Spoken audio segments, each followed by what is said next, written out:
Hola amigos y amigas, ¿qué tal estáis?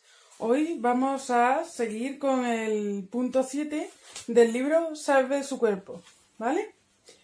Empezamos. Punto 7. La manera racional y óptima de alimentarse. Ejemplos de menúes inadecuados. Cuando en nuestros países se le pregunta a cualquier ciudadano de cualquier medio, inclusive a un médico, cómo se alimenta, se muestra asombrado hasta tal punto que le parece ociosa y absurda semejante pregunta, y responde de manera uniforme, con normalidad, por supuesto. Cuando se trata de precisar la cantidad y la calidad de las grasas consumidas, si se habla con personas que realizan por sí mismas las compras y la cocina, se llega a obtener una respuesta válida. Pero cuando se interroga a quienes frecuentan con regularidad los restaurantes o las cantinas, o a personas que pertenecen a las clases adineradas, se advierte que no se dan cuenta en absoluto de lo que comen. Para estas últimas, las compras y la preparación de los platos son hechas por otros. El consumo de grasas no es vigilado en modo alguno, con total desconocimiento de su influencia sobre la salud, y ello hasta que se produce una catástrofe mayor, por ejemplo, un infarto de miocardio. He aquí lo que se considera en Suiza como una alimentación normal. Por la mañana, té o café con leche y azúcar, pan, mantequilla, dulce. Esta comida llamada té o café completo no contiene alimento crudo alguno, tal como nos lo proporciona la naturaleza. Es muy pobre en diversas vitaminas. Al mediodía, potaje de legumbres o harinas prefabricadas, carne o embutidos, pastas o arroz descascarado, patatas diversas, legumbres crudas o cocidas en forma de ensaladas, frutas crudas o cocidas, o postres diversos, cremas, helados, pasteles, tartas, etc. Esta comida mixta es relativamente satisfactoria si contiene ensaladas, preparadas con aceite extra frío en frío y frutas crudas, pero por lo general se le agregan grasas inadecuadas cuya presencia aumenta la necesidad de vitamina F y acentúa su carencia. A las 4 horas de la tarde, nada o té y pasteles. Los pasteles no aportan otra cosa que calorías vacías y muy a menudo grasa inadecuada. Por la noche, sobras de la comida del mediodía con embutidos o quesos, o bien café con leche completo, con flan con crema, tarta o compota. Esta comida aporta una segunda ración de carne, que es superflua, sobre todo para quienes hacen una vida sedentaria, es demasiado pobre en vitaminas. El ejercicio al aire libre permite una mejor oxigenación y, por lo tanto, una mejor combustión de los alimentos y estimula la actividad de nuestros tejidos. Gracias a las comodidades modernas, automóviles, máquinas agrícolas, etc., nos volvemos cada vez más sedentarios y rehuimos del esfuerzo físico. Si deseamos mantenernos en buena salud, es indispensable hacernos más sobrios. Modificar la relación entre los catalizadores, vitaminas, oligoelementos y las calorías, azúcar, grasas, en favor de los primeros, y reintroducir en nuestros hábitos un esfuerzo físico mínimo de 7 horas por semana, en forma de deporte, de preferencia al aire libre. El azúcar y las harinas refinadas, las grasas saturadas, reemplazan a otros alimentos más valiosos, más aptos para satisfacer nuestro apetito y favorecen el desarrollo de la obesidad, actualmente tan difundida. El 40% de los norteamericanos tienen un peso excesivo. Yo propongo un tipo de alimentación que se inspira en el de los campesinos del siglo pasado, cuando las enfermedades degenerativas denominadas de civilización eran todavía raras entre ellos. Será de observancia estricta cuando se trate de eliminar o de atenuar con rapidez las alteraciones degenerativas mayores. Será más amplio para aquellos que, aunque no se consideran enfermos, desean sentirse en mejor forma. Es una alimentación normal, con poca grasa, compuesta por productos naturales y frescos, con una proporción importante de alimentos crudos, vivos. Debe ser adoptada para toda la vida. Reglas generales de alimentación. Estas reglas son válidas para quienes gozan de buena salud, y en ellas los no son reemplazados por los pocos. Nada de huevos cocinados, tortillas, cremas, mayonesa, torta, etc. Nada de chocolate, nada de grasa sólida, incluida la mantequilla, nada de alcohol, la leche descremada, poco azúcar y poca sal. Los únicos lípidos permitidos e indispensables son, cada 24 horas, 1 o 2 cucharadas soperas de aceite extraído en frío, que deben consumirse crudos en los alimentos, aceite de girasol, lino o germen de trigo. He aquí las comidas cotidianas que precocinó para todos y cuyas variantes permiten una adaptación al gusto y a la tolerancia de cada uno. Por la mañana, en lugar de los tradicionales café con leche, pan, mantequilla y dulce, té liviano y crema de buckwheat. según la receta que sigue. Ración para una persona. Batir con un tenedor en un bol, o si la familia es grande, en una batidora, hasta el punto crema. 4 cucharadas de café de queso blanco magro y 2 cucharadas de café aceite de lino. Agregar el zumo de medio limón, una banana bien madura pisada o miel. 1 o 2 cucharadas de café de granos oleaginosos recién molidos. A elegir entre lino, girasol, sésamo, almendras, nueces o avellanas, etc. 2 cucharadas de café de cereales, recién molido y crudo. A elegir entre avena, cebada descascarada, arroz integral, trigo sarraceno y frutas frescas variadas. Para moler los granos oligenosos y los cereales hace falta un molinillo de café eléctrico.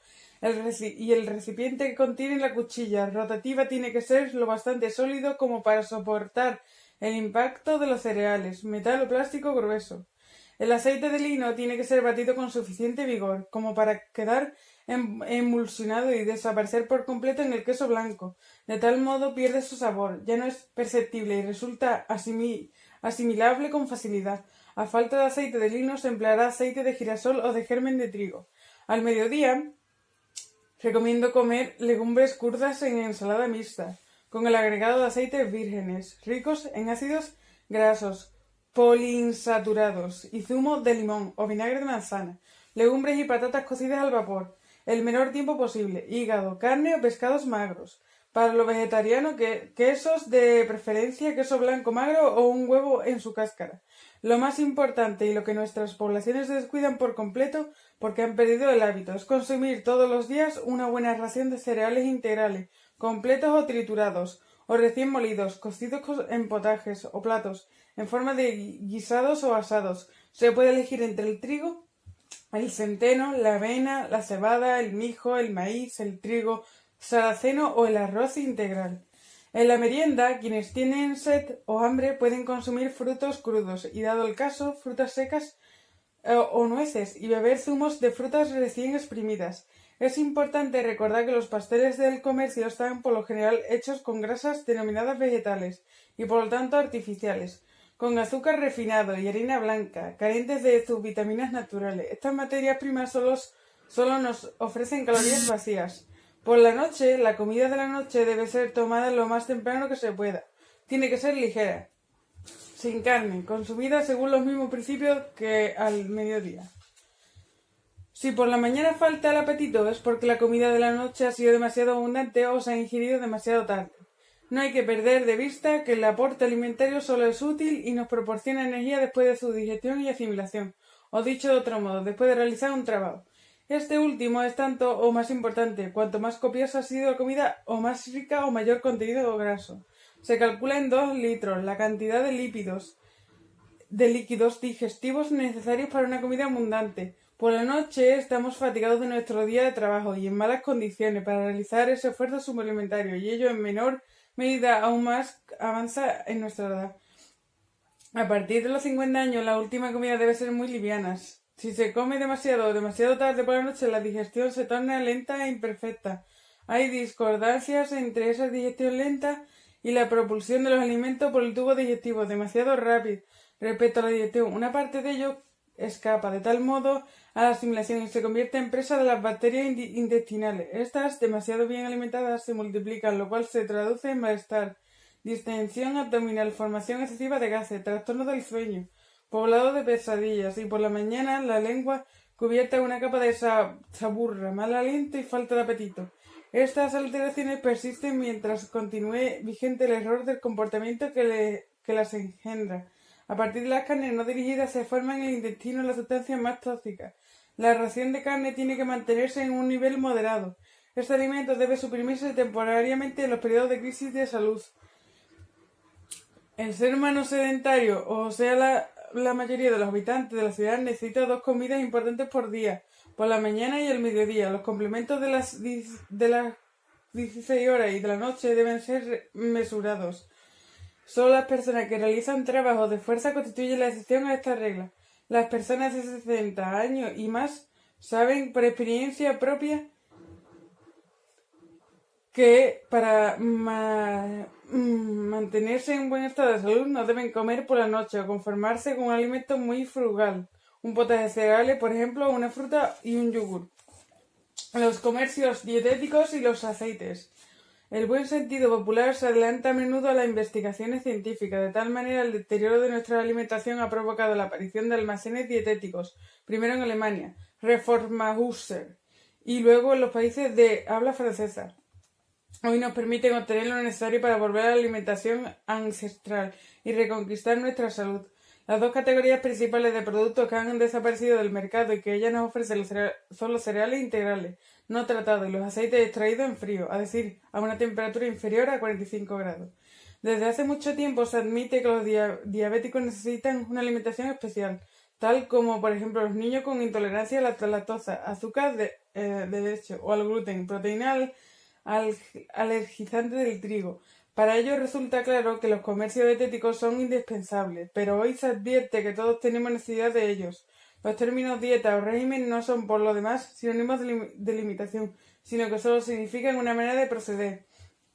Aquí podemos rendir homenaje a hombres tales como Schweitzer, muerto pasados los 90 años, productor de aceite de girasol en Toune, Suiza, en momentos en los que las aceiterías modificaban sus técnicas con el fin de aumentar su rendimiento e ingresos y se dedicaban a proporcionar los aceites devitalizados. Schweitzer, contrariamente a su interés financiero, se mantuvo fiel a su procedimiento de fabricación ancestral, persuadido de que había que actuar en favor de la salud y el bien públicos.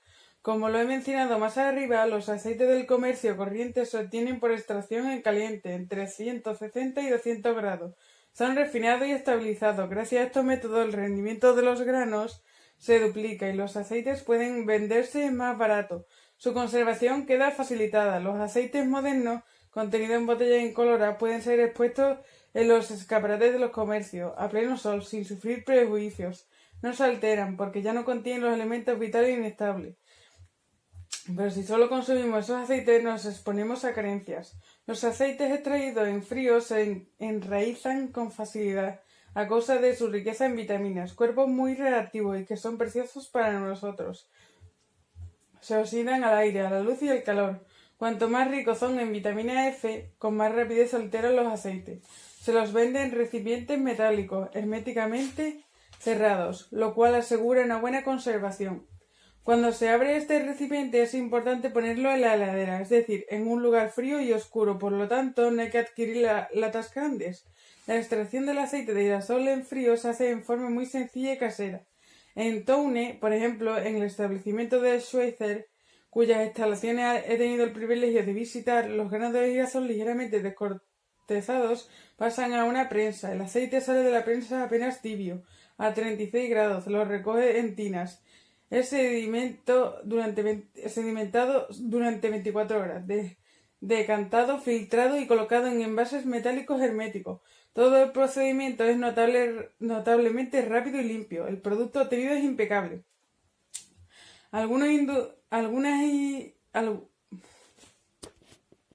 industriales pretenden que entre los aceites extraídos en frío y los extraídos en caliente la única diferencia es el precio. Nada de eso. Para afirmarlo se basan en la no destrucción de la insaturación, dobles valencias, hecho que es exacto, pero investigadores especializados en el estudio de las sustancias grasas de los alimentos explican que el calentamiento deforma la molécula del ácido graso poliinsaturado, convierte la forma cis fisiológica e inestable en la forma cis trans. Véase. Esta molécula puede aún servir de combustible, pero pierde un papel vitamínico y ya no es capaz de incorporarse a la estructura de nuestros tejidos. H. Sinclair, de Oxford. La diferencia entre dos estructuras antes y después del calentamiento es análoga a la que existe entre el almidón y la celulosa. El primero es comestible para nosotros y la segunda no. O bien a la transformación física que sufriría un suéter de buena lana que fuese hervido en agua durante una hora. Conservaría su peso y tal vez su color, pero trate de ponérselo de tal modo pues se juzgará si el rótulo de un aceite extraído en frío es verdadero, yendo a la aceitunería con un termómetro de laboratorio que pueda medir hasta 100 grados y controlando a qué temperatura sale el aceite de la prensa. En efecto, basta con aumentar la presión para hacer subir la temperatura a 60 grados y alterar la vitamina F. Algunos granos, por ejemplo, el del cártamo, no pueden ser prensados a menos de 58-60 grados. La necesidad cotidiana de esta vitamina F fue calculada primero en 5 gramos y luego entre 12 y 25 gramos. Hace falta más cuando existe carencia o aumento del desgaste y en los climas fríos. Esa necesidad es cubierta por 2 cucharadas soperas de aceites ricos en ácido graso poliinsaturado y consumidos crudos. Pero no todos los aceites vegetales son igualmente ricos en ácidos poliinsaturados. Los de girasol, de lino y de germen de trigo contienen de un 50 a un 70% según las cosechas. Normalmente el aceite de oliva solo contiene de 2,5 a 8%. Si bien el consumo regular de aceite de oliva no refinado no provoca déficit de vitamina F, no es capaz de corregir la carencia de esta. En el comercio existen mezclas de aceites prensados en caliente y por lo tanto baratos, y de aceites prensados en frío y en consecuencia caros. Estos aceites por supuesto son menos ricos en vitaminas que los aceites prensados en frío y no mezclados. Además, la fracción prensada en caliente aumenta con su presencia la necesidad de vitamina F, biológicamente activo, que en esa mezcla no pueden ya cumplir su función correctamente. Para freír se puede muy bien emplear aceites prensados en caliente, por ejemplo, el de maní. Solo importa que la cantidad de aceite así utilizado sea moderada. La crema Budwig. Cuando me vi impulsada a practicar la reforma alimentaria, comprobé, después de numerosos ensayos, que es más fácil hacer cumplir de manera puntual una receta culinaria que obtener el empleo regular de ciertos alimentos portadores de vitaminas que no son indispensables. La introducción de la crema Budwig en el desayuno ha sido la treta de guerra eficaz que permitió obtener en la mayoría de mis pacientes la modificación nutricional que se buscaba. La crema Budwig es un alimento crudo, natural, compuesto solo por productos frescos. La relación de la cantidad de vitaminas y oligoelementos con las categorías muy favorables en ella. Este alimento se mantiene en el cuerpo durante mucho más tiempo que el desayuno tradicional y vuelve superfluas la colocación de las 10 horas. En un experimento personal hecho durante un ascenso a la montaña, en lugar de sentir una necesidad imperiosa de alimentos 2 horas después de un desayuno habitual, rico en calorías vacías, tras ingerir crema Budwig por la mañana, pude hacer con facilidad una ascensión de 6 horas sin más esfuerzo. Bien preparada, es una comida considerada deliciosa, apetecida por los niños y muy especialmente apreciada por las personas de edad, que declaran que ya no pueden prescindir de ella. Se trata de un plato muy digestivo y bien aceptado, inclusive por los enfermos graves. Se puede variar su gusto y su presentación incorporan frutas de estación mezcladas con la masa si se trata de bayas, frambuesas, moras, etc. o depositadas en la superficie si son peras, naranjas, melocotones, etc. Es preciso saber que quienes padecen de estreñimiento deben preferir el lino o a las otras oleaginosas y a la avena y a los otros cereales. Las personas propensas a sufrir diarrea elegirán los granos de girasol y las almendras entre los oleaginosas y el arroz integral y el sarraceno entre los cereales. Algunas personas prefieren dividir la crema Budwig. Ingiere la fruta, las nueces, los cereales crudos y los granos oleaginosos por la mañana y la emulsión de aceite de lino en queso blanco untado en pan con extracto de levadura, por ejemplo, en otra comida.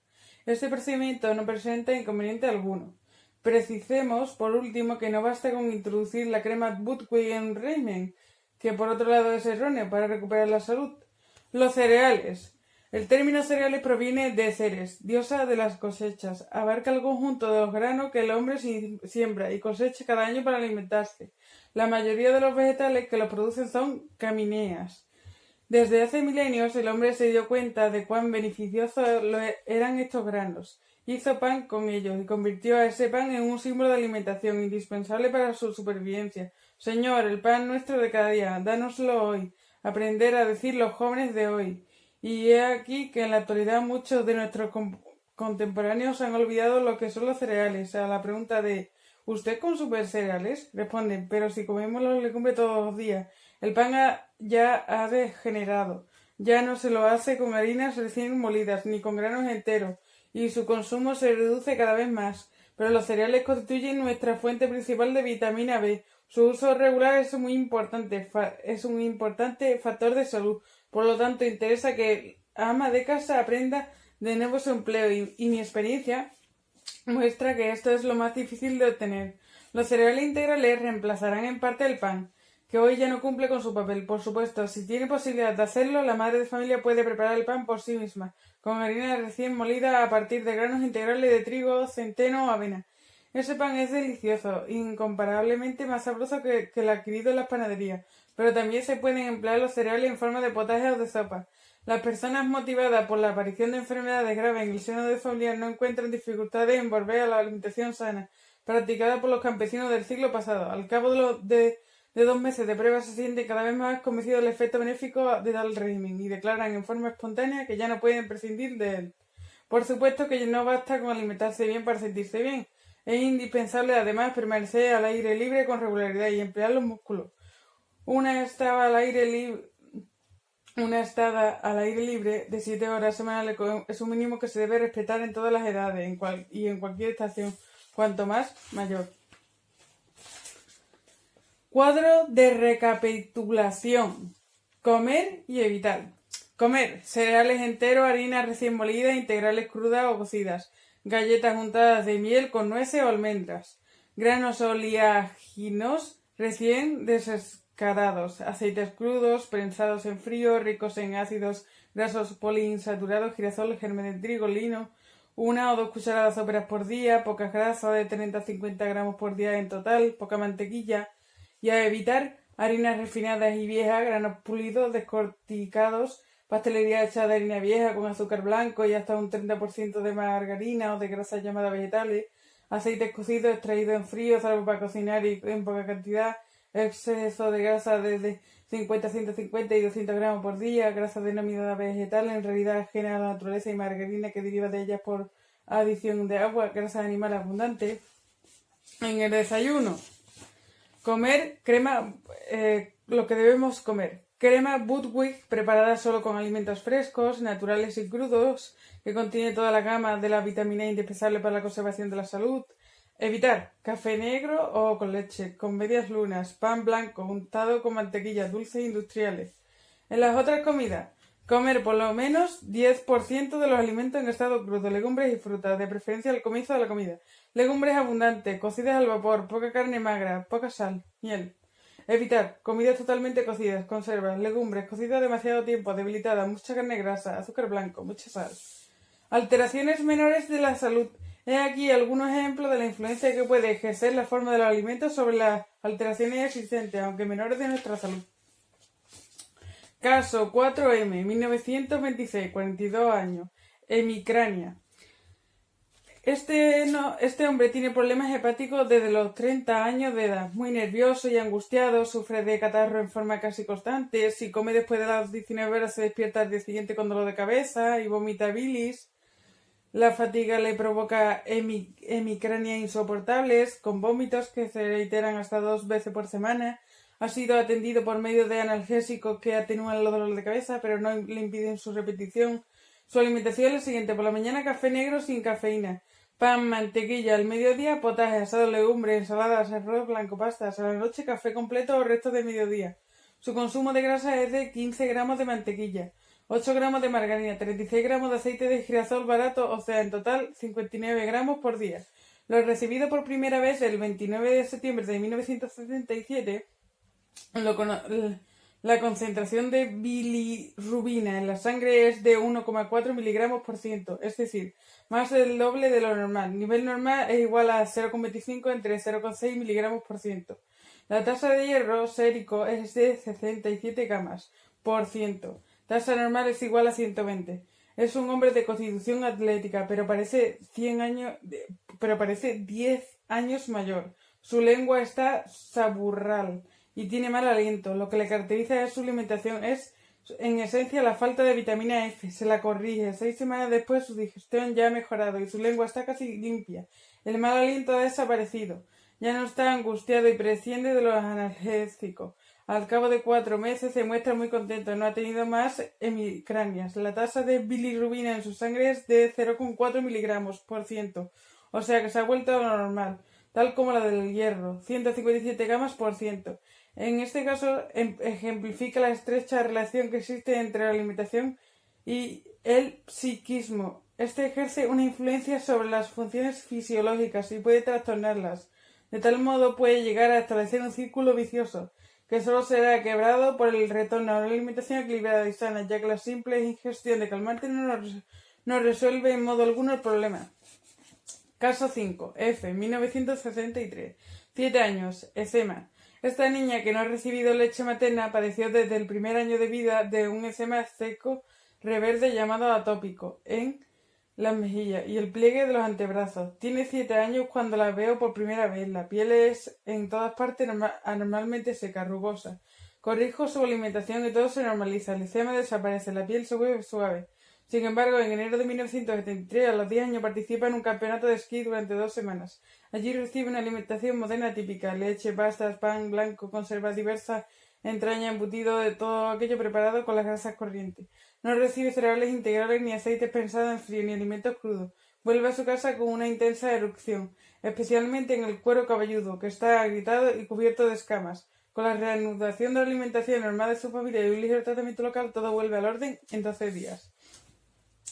Caso 6. M. 1971.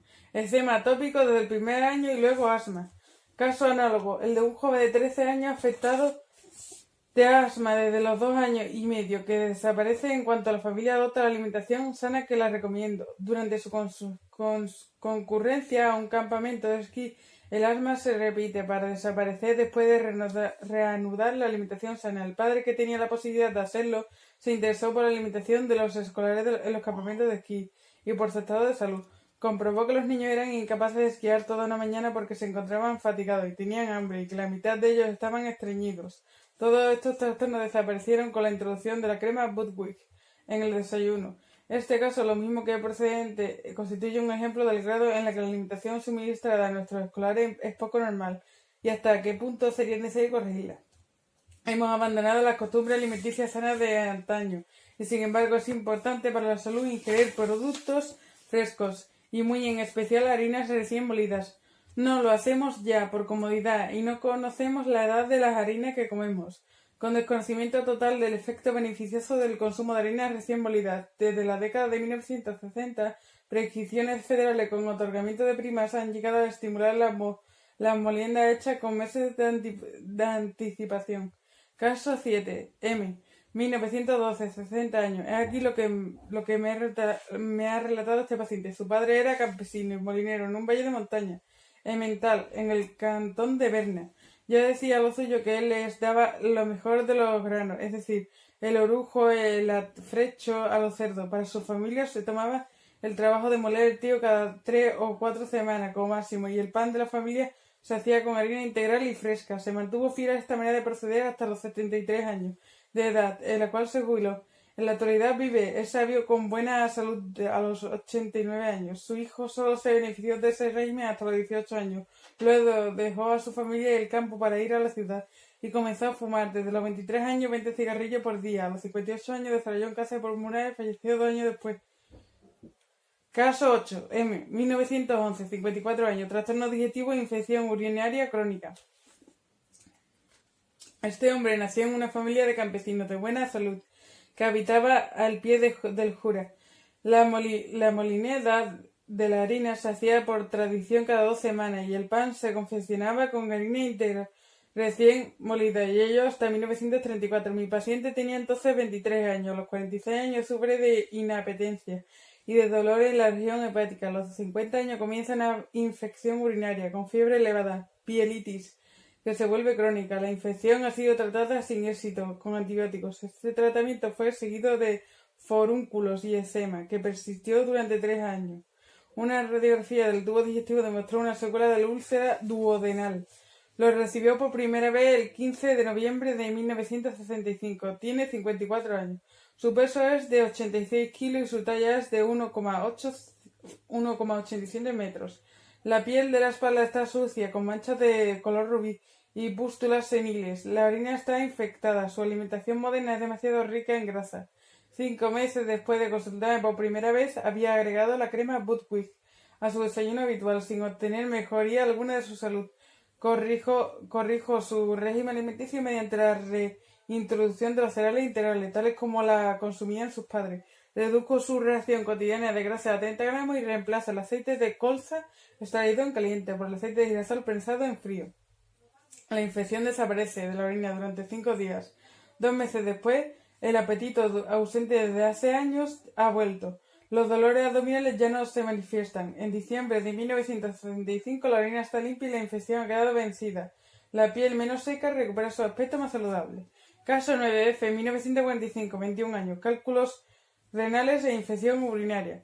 Esta joven, quien ha viajado a Norteamérica a los 17 años, permanece allí durante 2 años.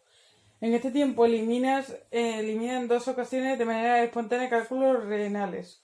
Una radiografía muestra que no hay otros, pero a partir de entonces es víctima de infecciones urinarias que se producen en ocasión de un parto tardío, de un abandono del régimen, de un esfuerzo físico, de la aparición de los periodos menstruales, etc.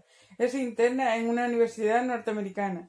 Y aquí su régimen alimentario: por la mañana una taza de té y una tostada con mantequilla, a veces un huevo con tocino o una naranja. Al mediodía, emparedado de margarina con carne o salchicha o queso incorporado en un panecillo blanco. Por la noche, legumbres en caja, guisadas, por ejemplo, fideos, carnes, un vaso de té frío o una bebida gaseosa. Un médico había afirmado a la joven que la cuarta parte de los norteamericanos padecen de cálculos urinarios. Los cálculos renales solo se forman cuando la proporción de agua es insuficiente para mantener las sales urinarias en solución. Al parecer, en Norteamérica, la carencia de vitamina F biológicamente activa está más difundida que entre otros. Ello produce una pérdida exagerada a las 16 horas, nada o galletas militares. Más o menos 1 o 2 paquetes de galletas por semana, grandes y alimenticias. Por la noche, tostadas azucaradas o queso, té o café con leche. A ello se agrega 2 o 3 veces por semana una naranja, una vez por mes, ensalada de verduras verdes, de zanahoria o de atún.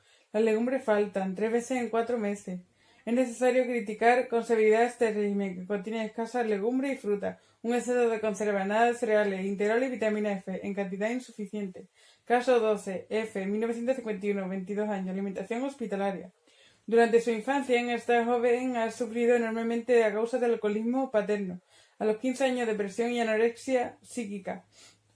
De los 15 a los 24 años se interna varias veces en casas de salud e ingiere tranquilizantes en forma permanente. Un intento de subversión de estos medicamentos a los 21 años provoca una recaída, con 2 o 3 accesos de histeria por día, en cuyo transcurso se debate y después de los cuales queda cubierta una esquimosis.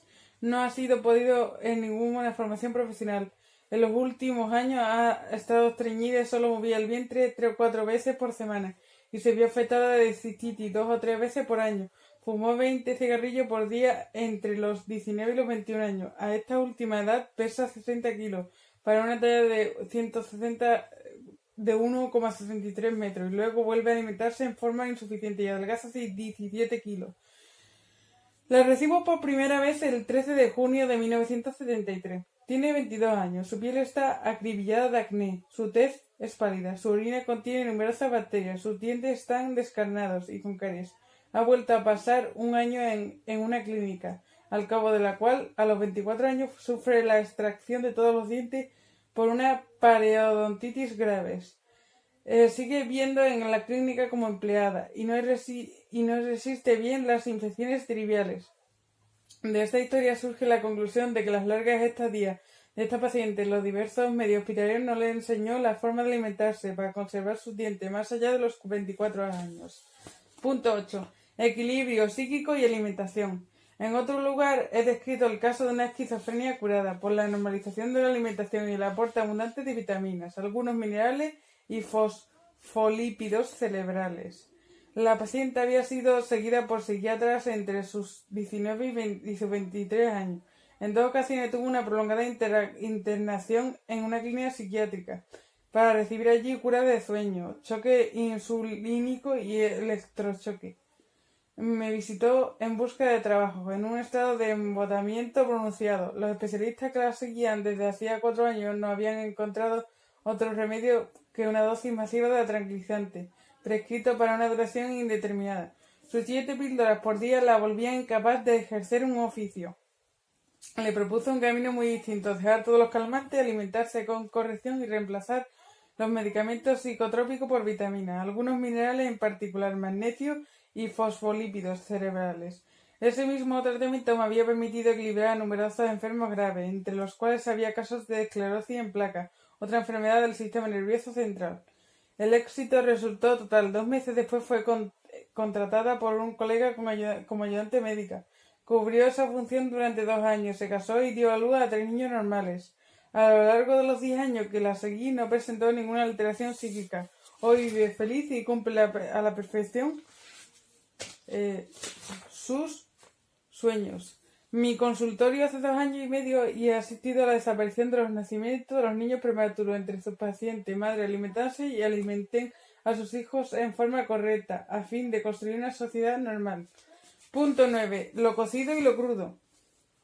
La naturaleza no ha previsto, por cierto, la cocción, y los hombres son los únicos seres vivientes que modifican o alteran su alimentación por ese procedimiento. La cocción esteriliza, o dicho de otro modo, mata bacterias y otros parásitos que pueden encontrarse en los alimentos. Por otro lado, aumenta la gama de sustancias utilizables, pero al mismo tiempo destruye elementos frágiles y beneficiosos, tales como ciertas vitaminas, hormonas vegetales, enzimas, sustancias aromáticas y lisocimas, desinfectantes naturales presentes en todas las células vivas. La alteración de estas sustancias preciosas por el calentamiento depende, por una parte, de la duración de la cocción y, por la otra, de la temperatura a la cual se efectúa. Una cocción muy breve en una olla de presión de 110 a 120 grados es preferible a la cocción demasiado prolongada en una olla común. Si la cocción es prolongada, debe hacerse a una temperatura más baja. Acerca de lo correcto del procedimiento empleado nos informa el mejor sabor, más aromático, de los alimentos preparados cocidas al vapor. La peor manera de prepararlas es servirlas durante mucho tiempo en abundante agua y luego desechar esta agua junto con otros minerales disueltos y que son preciosos para nosotros. Crónico y luego... Caso 14. F. 1922. 48 años. Melanoma. 2 tías maternas y su padre fallecieron de cáncer. Esta última a los 73 años. Casada a los 22 años, dio a luz a 3 niños. El primero murió a los 10 meses de neumonía y el segundo a los 4 años como consecuencia de la anomalía cardíaca. Solo el tercero, nacido en 1953, logró sobrevivir. Padece. Es una niña.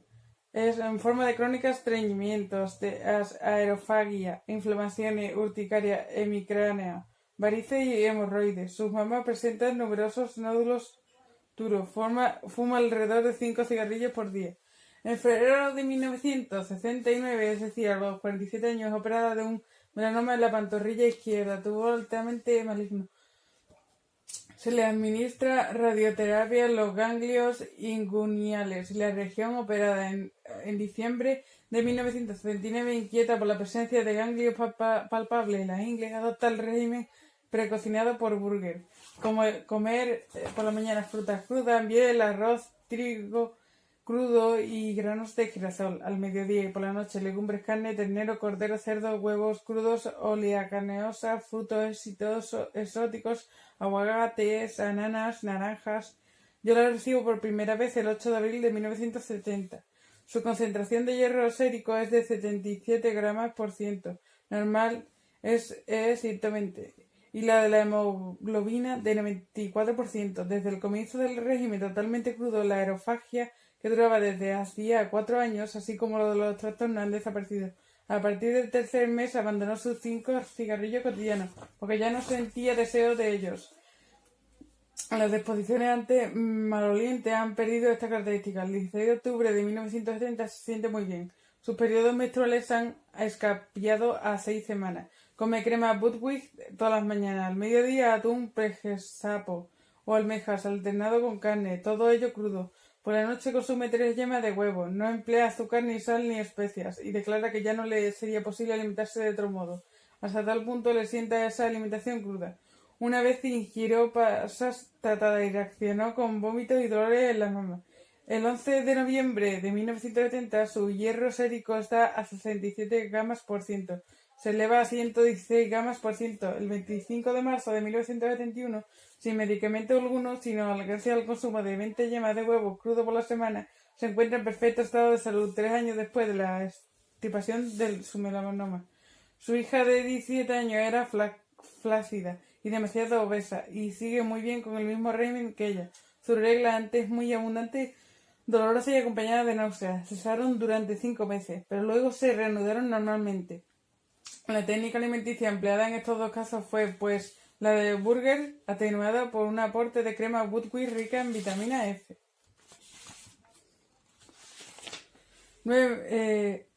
Segunda parte. Funciones digestivas. Nociones de bioquímica, catálisis y catalizadores. Las disposiciones. Primero en el estómago y después en el intestino delgado. Los alimentos son digeridos y luego absorbidos. Las sustancias que penetran en el intestino grueso, el cual mide alrededor de 1,75 metros, son todas líquidas. La parte derecha, denominada colon ascendente, contiene restos de alimentos utilizables y celulosa. Los primeros todavía pueden ser absorbidos. En cuanto a la celulosa, bajo la acción de las bacterias que degrada en forma parcial en glucosa absorbible. Los microorganismos abundan en el intestino grueso y sintetizan allí muchas vitaminas útiles para el organismo. Complejos digestivos tengan reposo a fin de poder preparar las enzimas que secretarán en la próxima ingestión de alimentos, pero hay más. La digestión exige un esfuerzo considerable, 2 litros de jugo digestivo por comida, por lo tanto no se realiza en forma correcta cuando el organismo está fatigado. Los pueblos del norte han comprendido que la digestión se cumple particularmente bien por la mañana, después del reposo nocturno. El desayuno es en uno de ellos una comida opulenta. Entre nosotros, por el contrario, es una comida a menudo muy poco abundante, y muchos se conforman con una taza de café, con una media luna o no, pero pues uno tiene un apetito por la mañana. Comieron tarde en la víspera, han tenido un sueño agitado, su lengua está cargada, y por la noche su organismo se ha negado a secretar los jugos digestivos inmediatamente, después de la comida. Primero necesitaba algunas horas de reposo. La digestión así postergada no es buena y el trastorno del sueño. Este fenómeno se acentúa cada vez más a medida que avanza la edad, y las personas que envejecen saben que la comida de la noche debe ser muy ligera o nula, porque de lo contrario se presentan alteraciones digestivas crónicas. Solo desaparecerán cuando la causa del trastorno, es decir, la comida demasiado tardía y demasiado copiosa, sea suprimida o reemplazada por un desayuno más abundante. El método más rápido para suprimir estas alteraciones consiste en hacer un enema de infusión de manzanilla, de 1 a 2 litros por la noche, para eliminar la mayor cantidad posible de población microbiana, y luego durante un día alimentarse con exclusividad de bananas maduras o de otros frutos crudos, lo cual modifica y normaliza la flora intestinal. La recuperación del equilibrio por medio de un horario adecuado se convierte entonces en cosa fácil. El contenido intestinal, parte esencial de nuestro medio.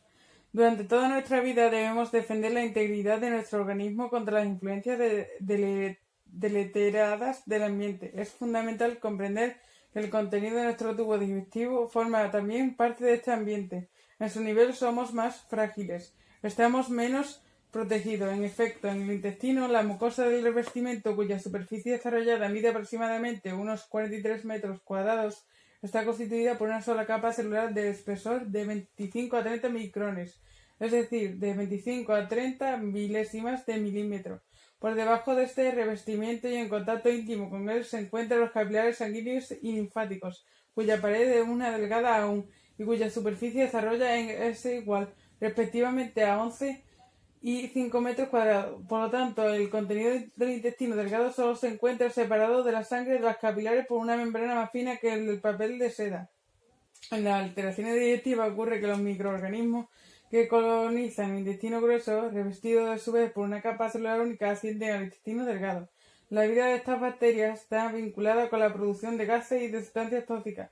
Cuando la delgada mucosa del intestino tiene una estructura normal, nos encontramos con lo bastante protegidos contra la absorción eventual de microbios y la toxina, pero cuando nos alimentamos mal, esa mucosa dedicada se vuelve anormalmente permeable y deja de pasar numerosas bacterias y toxinas. El hígado se recoge la sangre y los ganglios linfáticos, en los cuales se vierte la linfa procedente del intestino, funcionan a manera de filtros. Si pueden detener y neutralizar las germes y las toxinas, nada ocurre, pero si son desbordados en forma de crónica, aparecen enfermedades graves. La digestión se acompaña de una dilatación de los capilares y por lo tanto de un aumento de su permeabilidad. La migración de las bacterias y de las toxinas del intestino a la sangre aumenta en ese momento. Los veterinarios conocen bien este fenómeno, que denominan microbiismo, por oposición a la infección o septicemia, los cuales los animales domésticos hacen en general una vida mucho menos sana que los animales salvajes y presentan diferencias análogas en las nuestras. Los veterinarios han aprendido que es preciso, en el momento de sacrificar que los animales para su consumo se encuentren en ayunas a fin de obtener una carne que se conserve bien, en plena digestión. Esta se coloniza de microbios intestinales y no se conserva.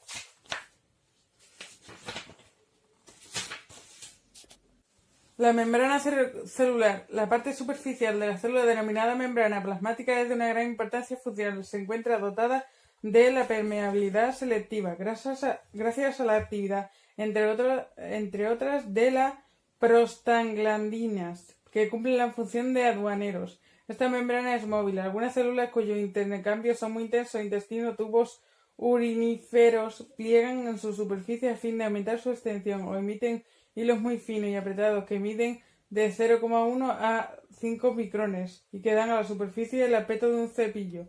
En el intestino humano estos filamentos aumentan 14 veces la superficie absorbente de la mucosa y llevan a su dimensión de 43 a 600 metros cuadrados. Otras células se encuentran revestidas de cilios vibratiles. Otras emiten prolongaciones en forma de dedos, pseudópodos, o parecidas a velos membranosos ondulantes de movimientos lentos. Por medio de los movimientos constantes de una membrana, la célula efectúa captaciones en el medio ambiente, bebe y come. La superficie celular se pliega, se invagina, crea pequeños sacos en los cuales penetra el líquido extracelular. La entrada de uno de estos sacos se cierra, su contenido se vuelve intercelular y forma lo que se llama una vacuosa. La gota de líquido que bebe de esta manera la célula tiene un diámetro de 1 a 2,5 micrones. En microcinematografía ha sido posible observar de que un modo de una sola célula conjuntiva muy activa había bebido en una hora de 80 gotas, cuyo volumen total era la tercera parte del suyo. Otras células solo efectuarán 8 tomas de líquido por hora. Por lo tanto, esta actividad es muy variable. Las vacuolas formadas por las captaciones de líquido en el medio circundante son arrastradas por el batido protoplasmático. Se las ve disminuir de volumen y luego desaparecer. La célula también es incapaz de ingerir, o sea, de absorber partículas sólidas. Estas se adhieren a su superficie en su lugar, como ocurre en el líquido. La membrana se invagina, el pliegue se corta del exterior y la partícula se vuelve intracelular. También pueden pasar elementos insolubles a través de los poros de la membrana. Emisiones laminares, parte de la célula endotelitis, para que revisten el interior de los vasos sanguíneos. Pueden rodear los corpusculus, por lo que deben destruir, tales como los glóbulos rojos viejos o los microorganismos. Estas láminas se retraen hacia el interior de la célula, que digiere las partículas sólidas. Este fenómeno se llama fagocitosis. Jamás hay un contacto total entre las células de un tejido existente. Espacios intercelulares, de los cuales las células toman las sustancias nutricias y en los que vuelcan sus desechos. El contenido de estos espacios es lo bastante fluido como para permitirle desplazarse, mientras conserva su contacto en los vecinos, y ello aún en la parenquima denso. Ciertas células están muy plegadas, como las de los revestimientos epiteliales. Se encuentran las engranadas unas de las otras, y estos engranajes se deshacen bajo el impulso de un elemento migrador, para volver a formarse detrás de él. Esa movilidad relativa de la célula entre sí otorga a nuestro cuerpo su notable plasticidad. 4. La catálisis. Si se acerca a una llama un trozo de azúcar, este se enciende y se quema. El carbono que contiene se une al oxígeno del aire, se forma dióxido de carbono, CO2, y ese fenómeno de combustión es acompañado por producción de energía en forma de calor. Esta reacción en el medio externo solo se puede producirse a una temperatura muy elevada, incompatible con la vida. Las plantas y los animales cuentan con un organismo con las condiciones necesarias y para esa combustión productora de la energía vital que se le es indispensable. En el hombre esa reacción se produce a unos 36 grados o 37 y en las plantas a temperatura aún más baja. Para que tal fenómeno sea posible es indispensable la presencia de inductores de reacción. A estos facilitadores de las reacciones químicas más diversas se les ha dado el nombre de catalizadores. En los organismos vivientes, los catalizadores son moléculas proteicas sintetizadas por las células y que para estar activas deben unirse a las vitaminas o oligoelementos. Las plantas sintetizan las vitaminas y toman los oligoelementos del suelo. El hombre debe absorberlos como los alimentos. Precisamente estas sustancias preciosas son las que estimulan, facilitan y aceleran las reacciones químicas en el interior de nuestro organismo y que nosotros hemos adquirido la costumbre de destruir o eliminar de nuestros alimentos. No es extraño entonces que nuestra vitalidad disminuya y que nos volvamos cada vez más frágiles y propensos a la fatiga. Como lo veremos a lo largo de toda esta obra, numerosas alteraciones de la salud son el resultado de esta manera de actuar. Muchas de ellas son reversibles por medio de una maniobra a la inversa, un retorno de la alimentación prevista para nosotros por la naturaleza y un enriquecimiento del organismo por medio de suplementos de vitaminas y minerales, precisamente aquellos que hemos eliminado o destruido antes. Las enzimas, fermentos o diastasas.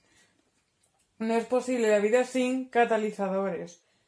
Y en una proporción muy grande las proteínas celulares son catalizadoras de reacciones biológicas. Se las denomina enzimas, fermentos o diastasas. Las enzimas se unen en una forma temporaria a la sustancia que activarán y de esa manera la vuelven inestable. En nuestro organismo existen dos tipos de enzimas. Las enzimas intracelulares, que se encuentran en el interior de las células y aseguran su vida. 2. Las enzimas exocelulares, que después de haber sido sintetizadas, son excretadas por las células al servicio del conjunto del organismo, tales como las que se invierten en el tubo digestivo. La forma geométrica compleja de la molécula proteica de la enzima elige entre las moléculas presentes aquellas que pueden ensamblarse con ella. La acción de la enzima es ejercida por lo tanto en forma de muy selectiva, facilita una reacción dada y ninguna otra. Las enzimas están adaptadas a la estructura química del sustrato. Son inactivas respecto a las moléculas casi idénticas, de tal modo el Penicillium glaucum destruye el ácido tartárico destrofílico y deja intacto el isómero levorgiro. La constitución química idéntica, pero que su imagen invertida como vista en el espejo. Una enzima puede comportarse como una llave que solo sirve para una única cerradura y abre una sola puerta o como una llave maestra que se adapta a todas las puertas de la casa, pero de ninguna otra. Algunas enzimas actúan sobre un grupo determinado de átomos de una molécula y no se les importa cómo está construido el resto. Otras transportan átomos o grupos de átomos al interior de una molécula. Una misma enzima, según las condiciones de acidez o alcalinidad del medio pH en las cuales se encuentra, pueden invertir una acción. De tal manera puede construir o destruir una misma molécula. La actividad de las enzimas mantiene un equilibrio indispensable. Esta propiedad del justo medio constituye uno de los fenómenos generales de la vida celular. La velocidad de la reacción enzimática aumenta con la concentración de la materia que se transformará y con la temperatura. Se sabe que el frío hace más lento el quimismo vital.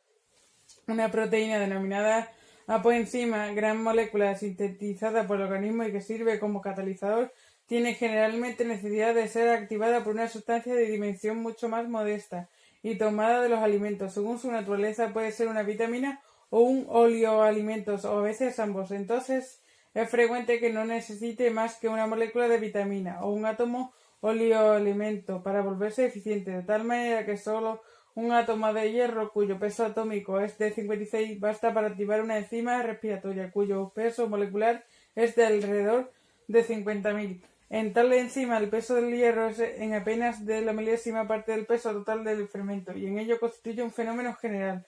El oligoalimento solo presenta una muy reducida proporción de la molécula global del catalizador y de ahí su nombre. Oligo significa poco. Vitaminas y oligoelementos son, por lo tanto, catalizadores de catalizadores. Punto 5. Los oligoelementos. La dietética y la medicina protectora solo progresarán cuando se reduce que el suelo hace el alimento del hombre. La Tierra existe desde hace unos 4.500 millones de años, 2.000 o 3.000 años atrás. La composición de la atmósfera y del agua se estableció tal como la conocemos y no parece haber variado mucho. Las primeras formas vivientes surgieron en esa época en el mar y disponían de los elementos químicos disueltos en este, es decir, la mitad más o menos de todos los elementos existentes. Muchos de ellos los conocemos desde hace tiempo por su toxicidad, pero ya Paracelso, 1493-1541, había advertido que solo la dosis hace más que una sustancia sea un veneno o no. Para compensar las pérdidas que sufre su cuerpo y mantener su equilibrio y por lo tanto su salud, el hombre debe proporcionar constantemente a su organismo unas 50 sustancias químicas diferentes. Tiene que recibir como término medio para un peso de 70 kilos. 400 gramos de glúcidos, 1.600 calorías, 70 gramos de lípidos con 12 a 25 gramos de ácidos grasos, poliinsaturados vitamina F, 630 calorías, 70 gramos de proteínas, 280 calorías. En total, 2.510 calorías. 10 gramos de sales minerales, sodio, cloro, potasio, fósforo, calcio, magnesio, silicio. 100 miligramos por lo menos de las 3 vitaminas aparte de la F, de las cuales 5 la vitamina C, E, P, la niacina y el ácido pantoténico representan un peso de 7/8, o sea, 87,5 miligramos, y el conjunto de las otras 8 forman los 12,5 miligramos restantes. 60 miligramos por día representa la necesidad global de los oligoelementos, más de 20, a saber, 20 miligramos de zinc, 12 miligramos de hierro, 100 miligramos de aluminio, 5 miligramos de manganeso, 3 miligramos de cobre y 10 miligramos por el conjunto de los otros 15 oligoelementos, yodo, flúor, como cromo, níquel, molibdeno, vanadio, selenio, cobalto, níquel, estaño, bromo, boro, aluminio, arsenio y plata. Todavía a principios del siglo conocíamos de manera muy imperfecta la composición elemental de nuestro cuerpo y en consecuencia sus necesidades.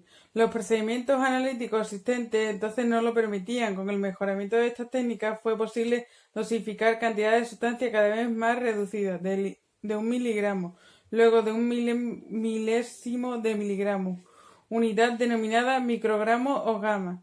Gracias a la estereoscopia de la absorción atómica y al análisis de los neutrones por activación, el técnico puede hoy detectar concentraciones mínimas del orden de 0,01 ppb, parte de por billón igual a 1.000 millones o menos. Puede advertir la presencia de un gramo de metal distribuido en 10.000 toneladas de producto para analizar, por ejemplo, en 10.000 metros cúbicos de agua. A partir de entonces se ha dado cuenta de que las sustancias que sus predecesores consideraban absolutamente puras en el plano químico no existen. 100 gramos de un cuerpo considerado como tal según las nociones antiguas pueden contener un efecto de 100.000 millares de millones de átomos extraños, detectables por análisis de suma de precisión. Esta cifra corresponde más o menos al número de células en el cuerpo humano, aunque este pesa de 60 a 70 kilos y solo contiene de 3 a 5 miligramos de cromo, de cobalto o de molibdeno, cantidades mínimas en apariencia. Dispone, sin embargo, de 10 a la potencia 19, 10 elevado a 19 de átomos de cada uno de ellos, de tal modo que cada célula recibe 100.000 átomos de cada uno de esos elementos, uno de los cuales es suficiente y necesario para la activación de una molécula de enzima. En tales condiciones, la célula puede elaborar con toda tranquilidad los principios biológicos, que son los necesarios. Por lo tanto, en las experiencias de carencia es absolutamente imposible garantizar en un alimento dado la ausencia total de cierto oligoelemento, sino solo una deficiencia relativa. Por consiguiente, un elemento es considerado útil para el organismo e indispensable para su salud si esa deficiencia relativa el aporte tiene el crecimiento y disminuye las capacidades vitales de una población dada, hombres o de animales. El conocimiento de un aporte es insuficiente para saber si un organismo sufre carencia o no. Solo una parte de los oligoelementos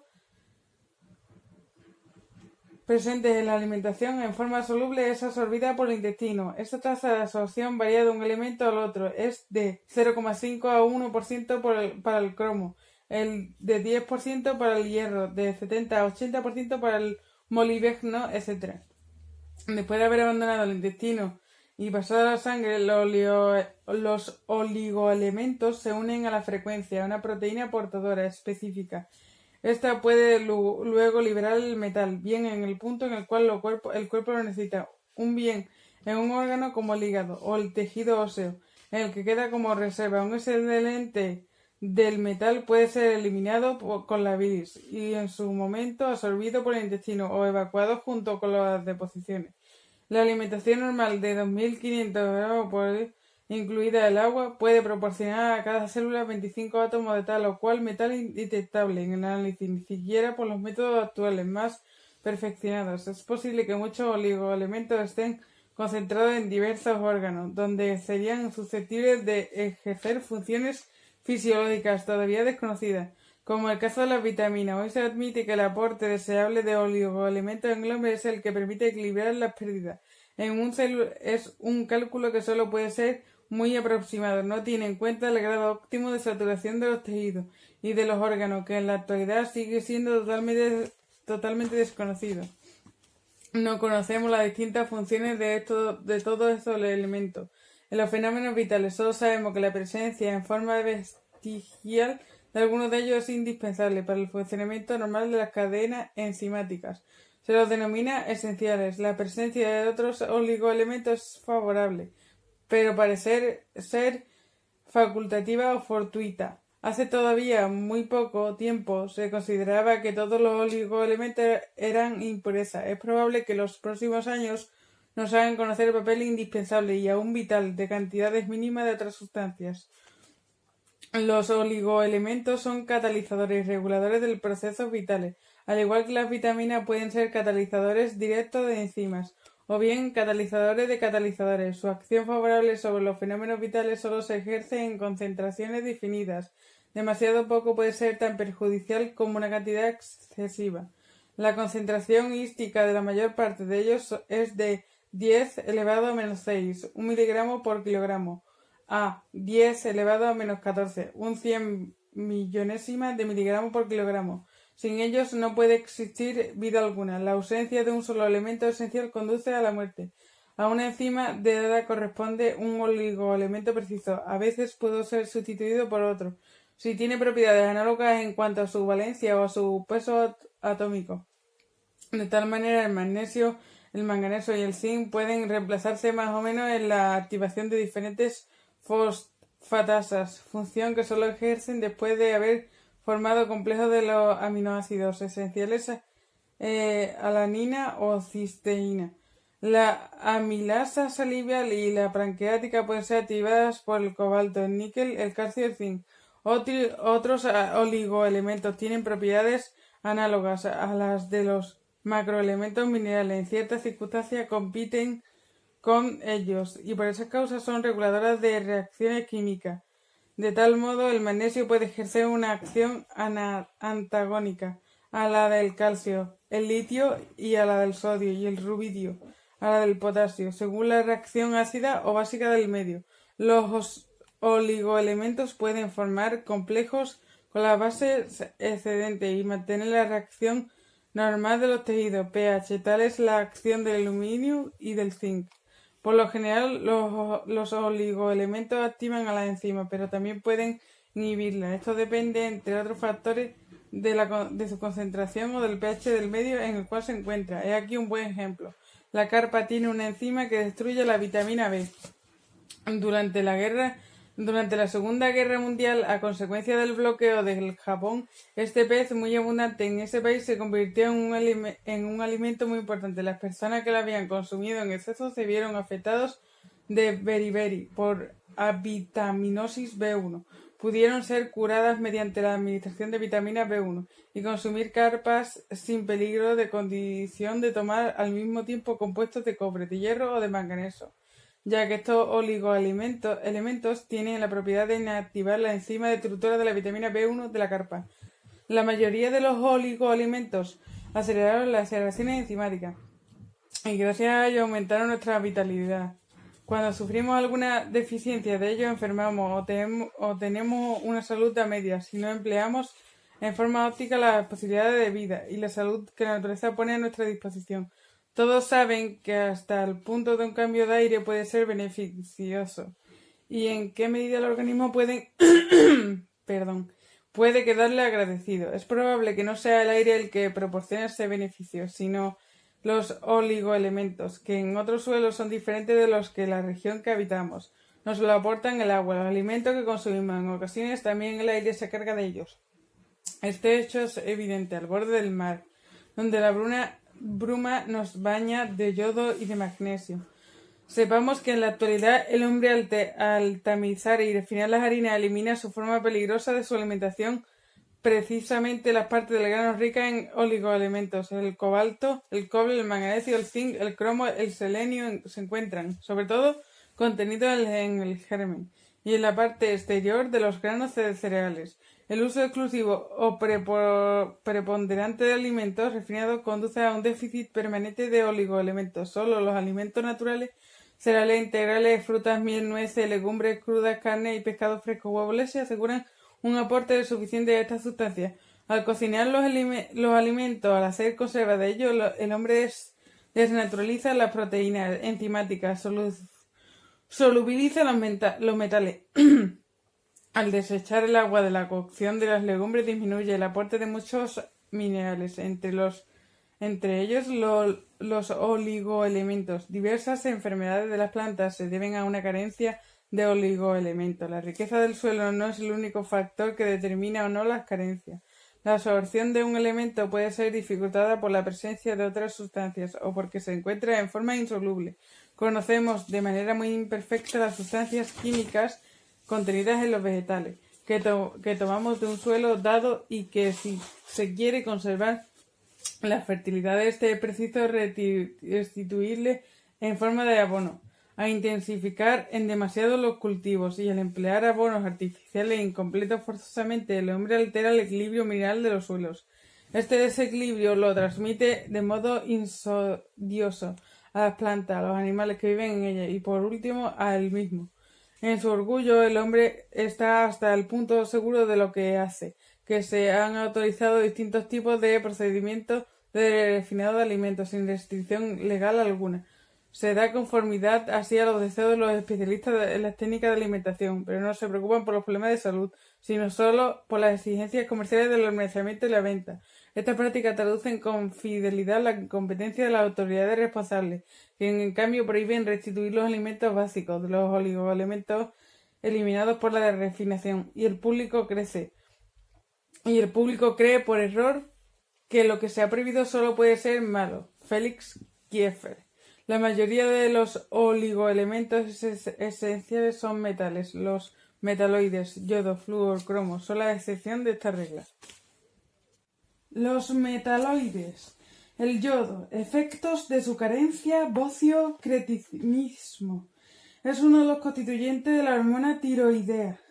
El yodo ha sido uno de los primeros oligoelementos cuya importancia capital se reconoció, y ello muy especial en países montañosos, aislados del mar como Suiza, algunas regiones del Medio Oriente, sudeste de Asia, del Himalaya, América Latina y América Central, etc. En efecto, el suelo de estas regiones es en determinados lugares muy pobre en yodo, elemento indispensable para el buen funcionamiento de la glándula tiroides, y cuya carencia provoca la aparición de bocio. En Suiza, por ejemplo, la distribución del bocio, considerada endémica, ha coincidido con las zonas en las cuales la intensa erosión producida después de la glaciación del Cuaternario hace 10 millones de años empobreció el suelo en yodo, elemento muy soluble y que es arrastrado con facilidad por las aguas del deshielo. Como los habitantes de ciertos valles poco accesibles han vivido de manera casi exclusiva de los productos de su suelo, se vieron sometidos a la influencia directa de la composición de éste. En las regiones en las cuales la tierra era particularmente pobre en yodo, aparecía el bocio como un niño de en un niño de cada 5. El bocio es un aumento del volumen de la tiroides, vinculado con una insuficiencia de su función. Las personas afectadas por esta enfermedad experimentan una falta de crecimiento óseo y sufren, por lo tanto, de enanismo. Su piel es seca y edematosa y las facciones de su rostro son abultadas. Se parecen todos como hermanos y tienen el aspecto de pertenecer a una raza particular. Se encuentran afectados de cretinismo. La deficiencia tiroidea se caracteriza por una reducción del metabolismo basal y por ende del conjunto de las combustiones corporales, así como de todas las funciones vitales, entre ellas la inteligencia. De tal manera que un suelo pobre en yodo y una existencia vinculada en forma demasiado estrecha con este suelo provocan una alteración profunda del organismo. Ha bastado con dar a los niños de estas regiones 1 miligramo de yodo por semana para que su crecimiento y su desarrollo se realizaran en forma normal y el bocio no apareciera. El yodo es un metaloide presente en todos los vegetales. Las algas marinas contienen hasta 1 gramo por cada 100 gramos de peso seco, de tal modo que 100 gramos de algas secas proporcionan 1000 miligramos de yodo, cantidad suficiente para cubrir las necesidades de un hombre durante 20 años. Las plantas terrestres, en cambio, contienen un máximo de 0,04 miligramos por cada 100 gramos de peso fresco, o sea, 0,2 miligramos por cada 100 gramos de peso seco. Las más ricas contienen, por lo tanto, 5000 veces menos y las más pobres 200.000 veces menos yodo que las algas marinas. Una ración cotidiana normal de 2 kilogramos de fruta y legumbres no cubre entonces la necesidad del organismo. En los animales el yodo está presente en todas las células. Nuestro cuerpo contiene normalmente de 20 a 50 miligramos, de los cuales el 20 y el 40% se encuentran en la tiroides, que apenas pesa 20 gramos, en tanto que el resto del organismo la concentración de yodo es de 0,05 miligramos por kilogramo. En la tiroides es de 500 miligramos por kilogramo, o sea, 10.000 veces mayor. El yodo forma parte de las hormonas tiroideas que controlan las oxidaciones celulares, el crecimiento y el desarrollo físico y mental. Sin hormonas tiroideas todas las funciones se tornan más lentas. Un aporte de 0,1 a 0,2 miligramos 100 a 200 gramos de yodo por día es necesario para la producción normal de esas hormonas. Se ha calculado que en una región del cantón de Berna, donde el bocio es frecuente, la ración alimenticia cotidiana solo contiene 13 gamas de yodo, es decir, la 10ª parte, en promedio, del aporte normal. Un suplemento moderado de yodo aumenta la vitalidad. Un exceso de yodo se vuelve tóxico por sobreactivación de la tiroides. Los veterinarios han comprobado que un pequeño aumento de yodo en el forraje de la vaca provoca un aumento de la producción de leche en un 50% y que las gallinas que recibían algo de yodo producían con muy poco alimento huevos más grandes. Las mejores fuentes alimenticias de yodo son los frutos y los pescados del mar, el aceite de hígado de bacalao y las algas marinas. El flúor, efecto de su carencia, osteoporosis, desempeña un papel en la mineralización de los tejidos duros. El flúor F figura en el 17º lugar en el orden de la abundancia de los constituyentes de la corteza terrestre. Se encuentra en todas las rocas volcánicas. En lugar de el agua del mar lo contiene en la proporción de 1 miligramo por litro. Es un elemento de elevada toxicidad, del cual, sin embargo, algunos vestigios resultan indispensables para la vida. El flúor es detectable en todos los tejidos y líquidos de los seres vivientes. El plasma sanguíneo contiene 28 gamas por 100 mililitros y el cuerpo humano 800 miligramos en total. Su presencia en forma de vestigios es necesaria para la mineralización normal de los tejidos duros. En los animales su concentración es muy elevada, en particular en los huesos y los dientes, que contienen el 95% de todo el flúor del organismo. Lo mismo que el plomo, este elemento tiene la propiedad de depositarse de manera más o menos definitiva en esos órganos, que a lo largo de los años se enriquecen cada vez más con él. Si se suprime el aporte de flúor, los huesos, a pesar de ello, conservan durante mucho tiempo una concentración elevada.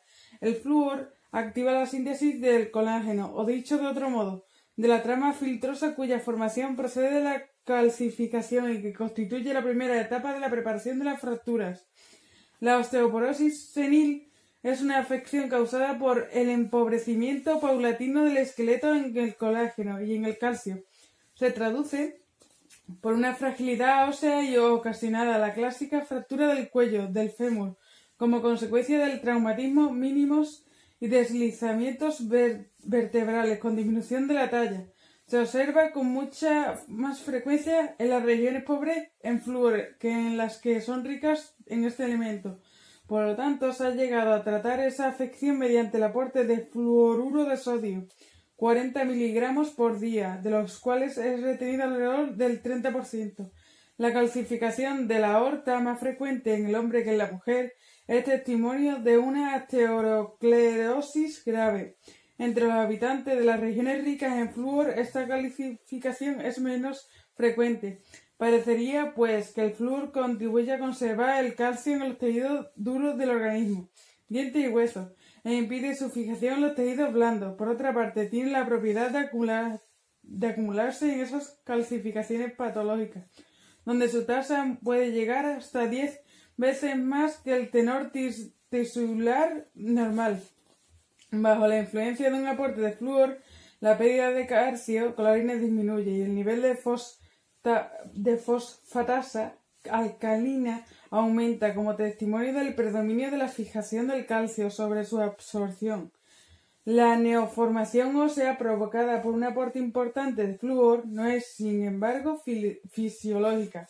De 20 a 30 miligramos de flúor ingeridos todos los días durante 10 a 20 años alteran el esqueleto, en el cual se fija, la densidad ósea aumenta, la inserción tendinosa y los ligamentos artificiales se osifican y los cartílagos se calcifican. El resultado de ello son rigideces, compresiones nerviosas y deformaciones invalidantes y dolorosas a nivel de las vértebras. Los huesos contienen entonces más de 0,6% de flúor, concentración normal, entre 18 y 35 años, 0,094 a 0,27 gramos por 100 gramos de sustancia fresca. Esas intoxicaciones crónicas han sido observadas en obreros que trabajaban en acerías y en fábricas de aluminio, de fertilizante y de tejas, pero también en ciertas regiones de la India y de América, bajo la acción combinada de una tasa elevada de flúor en el agua de la bebida, el calor del clima, la desnutrición general y el consumo de sal marina, de grandes cantidades de té, productos ricos en flúor, 10 miligramos por 100 gramos. El hombre los recibe principalmente con el agua, los pescados y los frutos del mar, el té, la cerveza, las menudencias, la espinaca, el perejil y las zanahorias. Se concentra en la cáscara de las patatas, que contiene 100 veces más que la carne. A principios de este siglo, el fluoruro de sodio se utilizó para la conservación de los productos alimenticios y luego esta práctica se abandonó a causa de la toxicidad de esta sustancia. Necesidad. En Suiza, el aporte alimentario promedio del flúor se calcula en 0,5 miligramos por día. La ingestión de magnesio acrecienta la excreción fecal del flúor. En las ratas, la administración de flúor aumenta la biosíntesis de la vitamina C. Este elemento ejerce además una acción sobre la hipófisis y la carencia de flúor, provocada una disminución de la reproducción. Toxicidad. De 5 a 10 gramos de fluoruro de sodio tomados de una vez provocan una intoxicación aguda mortal, con gastroenteritis, hemorragia y nefritis tóxica, pero tales envenenamientos han sido observados. También después de la absorción de solo 0,2 a 0,7 gramos, dosis menos elevadas, pero todavía muy altas, provocan una alteración del metabolismo de los hidratos de carbono al bloquear la actividad enzimática y daño miocárdico y hepático. En dosis fisiológicas, entre tanto, el flúor activa a la adenyl-ciclasa, enzima indispensable para el desarrollo normal de diversos metabolismos hormonales. Se sabe que la ascaris dental es una enfermedad degenerativa que adquiere proporciones catastróficas entre los pueblos denominados civilizados. Se observó que la absorción de agua que contiene una parte de flúor por 1.000.000, es decir, 1 miligramo por litro, hace que la ascaris dental en los niños pequeños resulte menos frecuente. A los 5 años la protección puede llegar del 50 al 60%, pero por desgracia esa proporción disminuye con la edad y eso del 20 al 50% en los niños de 10 años y aún menor en la adolescencia. Según C.H. Gruber, en Norteamérica el flúor no hace otra cosa que retardar la aparición de las caries. De 10 a 15 años después los niños tratados tienen tantas caries como los otros. Todavía se discute acerca de la utilidad de la administración sistemática de flúor a los niños.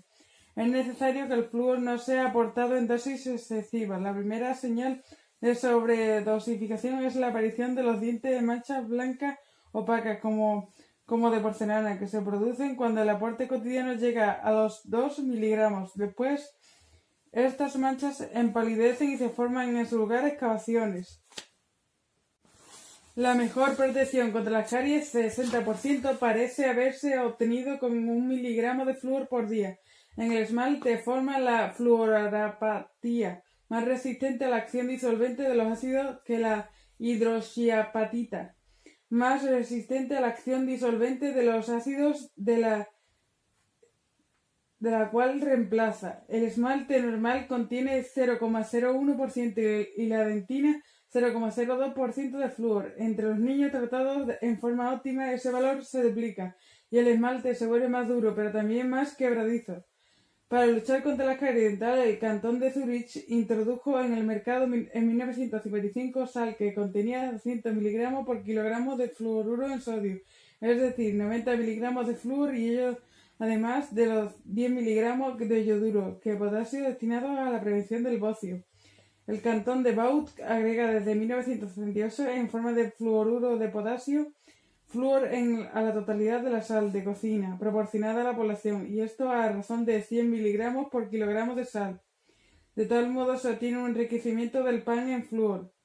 1 kilogramo de pan contiene normalmente 20 gramos de sal, es decir, 2 miligramos de flúor, de tal modo que se espera asegurar un suplemento alimenticio de 1 miligramo de flúor por habitante. En Basilea se practica una fluoración del agua con silicofluoruros. Esta práctica parece no influir en el tenor de flúor en las legumbres. En efecto, un riego intensivo no aporta más de 200 litros de agua por metro cuadrado y por año. Además, se produce un lavado de arrastre por la lluvia. El esmalte dental tiene también la propiedad de enriquecerse en flúor a partir de la saliva, a pesar de muy débil tenor de esta última en flúor, y de ahí el empleo de pastas dentífricas fluoradas. En lo que se refiere a la caries dental, remitimos al lector los trabajos de Weston Price, quien comprobó que la vuelta a la alimentación sana y equilibrada detenía la formación de nuevas caries entre sus pacientes. Estos trabajos fueron reanudados en nuestros días en Alemania por el odontólogo Johann Georg Schnitzer, con el mismo resultado. Mis pacientes que adoptaron la alimentación que les recomendó también pudieron comprobar por sus odontólogos una estabilización de su dentadura. Es posible pensar que, bajo la influencia de nuestra alimentación moderna, deficiente, rica en azúcar refinado, la composición de la saliva se modifica. Un precipitado calcáceo, el tártaro, se forma alrededor de los dientes y alberga los microbios destructores del tejido dental. La saliva normal es rica en lisomina, sustancia que ataca y destruye los microorganismos. ¿Qué ocurre con la saliva de quienes se alimentan mal? El cromo. Efectos de su carencia. Diabetes del hombre de edad. Cataratas. Arteriosclerosis. Activa la insulina. El cromo CR es un oligoelemento esencial. Por un lado, el organismo contiene de 10 a 20 miligramos en forma inorgánica de iones trivalentes en los núcleos celulares y por el otro, el cromo se halla incorporado en una molécula orgánica muy activa denominada factor de tolerancia a la glucosa o FTG, una misma estructura cíclica llamada núcleo de porfirina. Forma parte de la clorofila verde si tiene magnesio y de la hemoglobina roja si tiene hierro en su centro, de la vitamina B12 si tiene cobalto en su centro y del FTG si tiene en su centro cromo. Sustancias biológicas, todas ellas de primerísima importancia. Aquí nos viene una fórmula del núcleo de la porfirina también. El cromo se deposita en el hígado en forma de FTG. Después de la absorción de los hidratos de carbono, el nivel de cromo aumenta en la sangre, paralelamente al de la insulina, y disminuye con ella. Este aumento no ocurre en el diabético. El FTG no puede reemplazar a la insulina, pero esta es en todo sentido ineficaz en su presencia sobre los receptores insulínicos de las superficies celulares. En esos lugares, la molécula de insulina reacciona con el cromo por medio de su fuente de disulfuro y se vuelve activa. El cromo acentúa además el efecto de la insulina sobre la conversión de la glucosa en grasa, dado que la deja en reserva. Algunas diabetes de las personas de edad avanzada se caracterizan por un exceso de insulina inactiva en la sangre y por una disminución de la tolerancia a la glucosa, acompañados a menudo por un peso superior al normal. Se debería a una falta de cromo activo, FTG, en el organismo. La carencia de cromo activo no favorece solo a la diabetes del anciano, sino también a la arteriosclerosis, vinculada con la hiperinsulinemia. Según todas las probabilidades, es un factor esencial en la génesis de esta enfermedad. En efecto, las ratas que reciben una alimentación artificialmente empobrecida en cromo presentan trastornos del metabolismo muy semejantes a los de una diabetes. El cristalino necesita glucosa para mantenerse normal. Para que pueda hacerlo, es indispensable la insulina activada por el cromo. Los estudios han revelado una insuficiencia de cromo en las personas aquejadas de cataratas, y los experimentos en animales demostraron una carencia del cromo provocada a largo plazo la aparición de la capacidad de cristalino y en ocasiones de la córnea. El FTG es indispensable para el crecimiento normal del feto. Este factor atraviesa la placenta, no así las sales de cromo inorgánicos. La ingestión de hidratos de carbono va acompañada de una liberación de FTG a partir del hígado. Luego es metabolizado por los riñones y el cromo se elimina en forma de sales inorgánicas con la orina. La pérdida de cromo es de 10 a 40 gramos por día. Debe ser compensada en forma de FTG presente en la pimienta negra, el germen de trigo, el queso, el hígado, los riñones, los cereales integrales, el azúcar de remolacha o de caña, la melaza. El FTG es absorbido en un 20 a 25% en el intestino y el cromo inorgánico solo en un 9,5%. La levadura de cerveza es muy rica en el cromo biológicamente activo. FTG sería una fuente ideal a no ser por su tenor elevado en ácidos nucleicos. De 10 a 20 gramos de levadura de cerveza por día bastan para elevar en proporciones indebidas la concentración de ácido úrico en sangre, con el riesgo consiguiente de gota. La necesidad global de cromo entre 0,1 y 0,3 miligramos por día sería cubierta con facilidad por una alimentación equilibrada, excepto por la práctica desmedida de la definición de nuestros alimentos básicos. La harina integral y el azúcar de caña o la remolacha son los únicos alimentos vegetales que contienen cantidades importantes de FTG activa. La harina blanca y el azúcar refinado casi no lo contienen. Su consumo favorece pues la aparición de la diabetes y de las cataratas. Los metales. El hierro, efectos de su carencia, anemia y tendencia a la fatiga. Es un constituyente de la hemoglobina. El hierro, Fe, está muy extendido en la naturaleza. Desempeña un papel considerable en la conservación de la vida. Actúa en las moléculas de oxígeno, de hidrógeno y de nitrógeno. Interviene en la fijación del oxígeno a la hemoglobina, pigmento rojo de la sangre, al cual se encuentra incorporado en el interior de un núcleo porfírico, denominado HEM, tal como el magnesio lo está en la clorofila, el cobalto en la vitamina B12 y el cromo en el FTG. Asociado a grupos proteicos diferentes, forma parte de la hemoglobina que transporta el oxígeno de los pulmones a los tejidos. La hemoglobina, también roja, que acumula oxígeno en los músculos, los citocromos, que aseguran la respiración celular, y la catalasa, que participa en la defensa antimicrobiana y la degradación de los peróxidos nocivos. Tanto la hemoglobina como la hemoglobina exigen enormes cantidades de hierro. El hierro es, por lo tanto, un mineral tan esencial para nosotros como para el magnesio lo es para las plantas verdes, que por otra parte utilizan para efectuar la fotosíntesis, además de la clorofila, una enzima ferrosa. El hierro existe en la naturaleza en forma bivalente y trivalente en el suelo. El hierro trivalente es transportado y cedido a la célula, que lo necesita por una proteína, de la cual una molécula puede cargarse de 2 átomos de hierro. Esta proteína sintetizada en el hígado es una glicoproteína del grupo de las betaglobulinas, denominada transferina. Impide la precipitación del hierro. Los glóbulos rojos presentan en sus membranas receptores específicos para este metal. Un glóbulo rojo joven llamado reticulocito puede aceptar 1.000.000 de átomos de hierro por minuto. La transferina proporciona el hierro que transporta el glóbulo rojo descargada, vuelve a la circulación y se recarga al contacto con la ferritina, otra proteína que asegura la acumulación de hierro en el organismo. Está formada por una cubierta proteica, la apoferritina, en el interior de la cual se introducen los átomos de hierro. La ferritina acepta el hierro en forma de agregados. Una molécula de ferritina puede contener hasta 4.000 átomos de hierro trivalente que quedan disponibles. La ferritina existe en las plantas, los hongos y los invertebrados y los mamíferos. Poco abundante en el plasma. Se concentra en la molécula ósea, el hígado, el corazón, el páncreas, los riñones y la mucosa intestinal.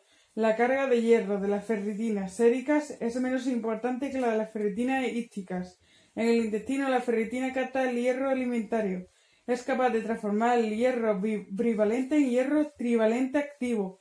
El hierro de los alimentos se absorbe sobre todo en el duodeno y la primera parte del yeyuno. El que no se utiliza después de la absorción abandona el organismo con la descamación intestinal.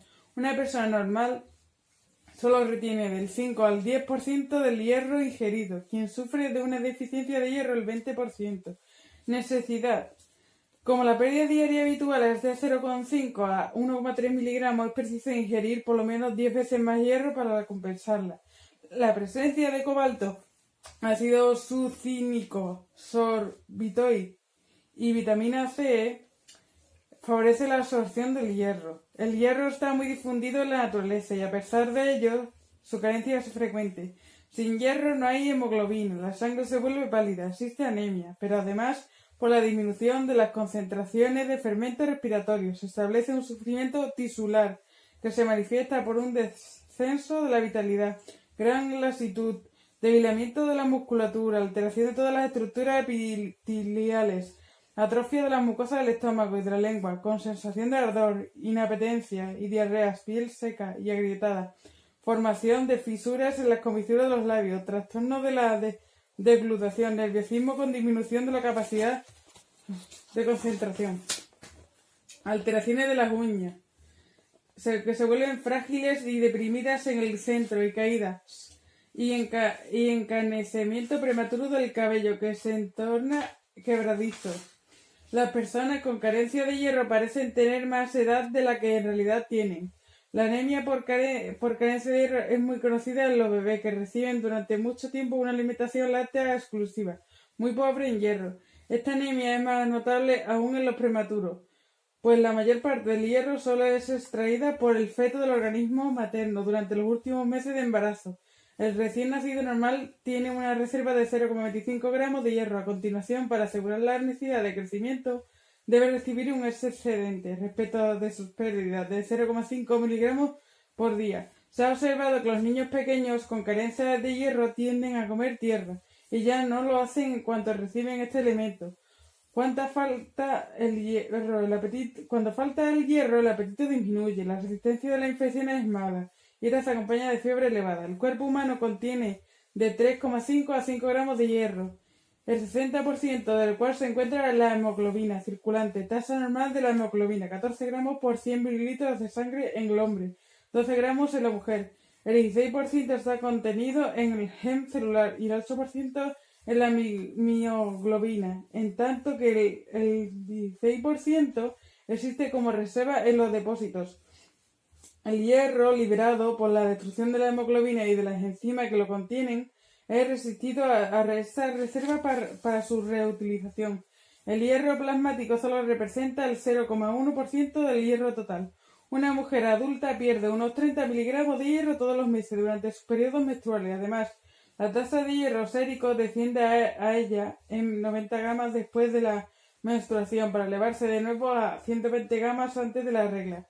Siguiente, se calcula que el embarazo le provoca a la mujer una expoliación de 600 miligramos de hierro, 250 de los cuales se pierden durante el parto.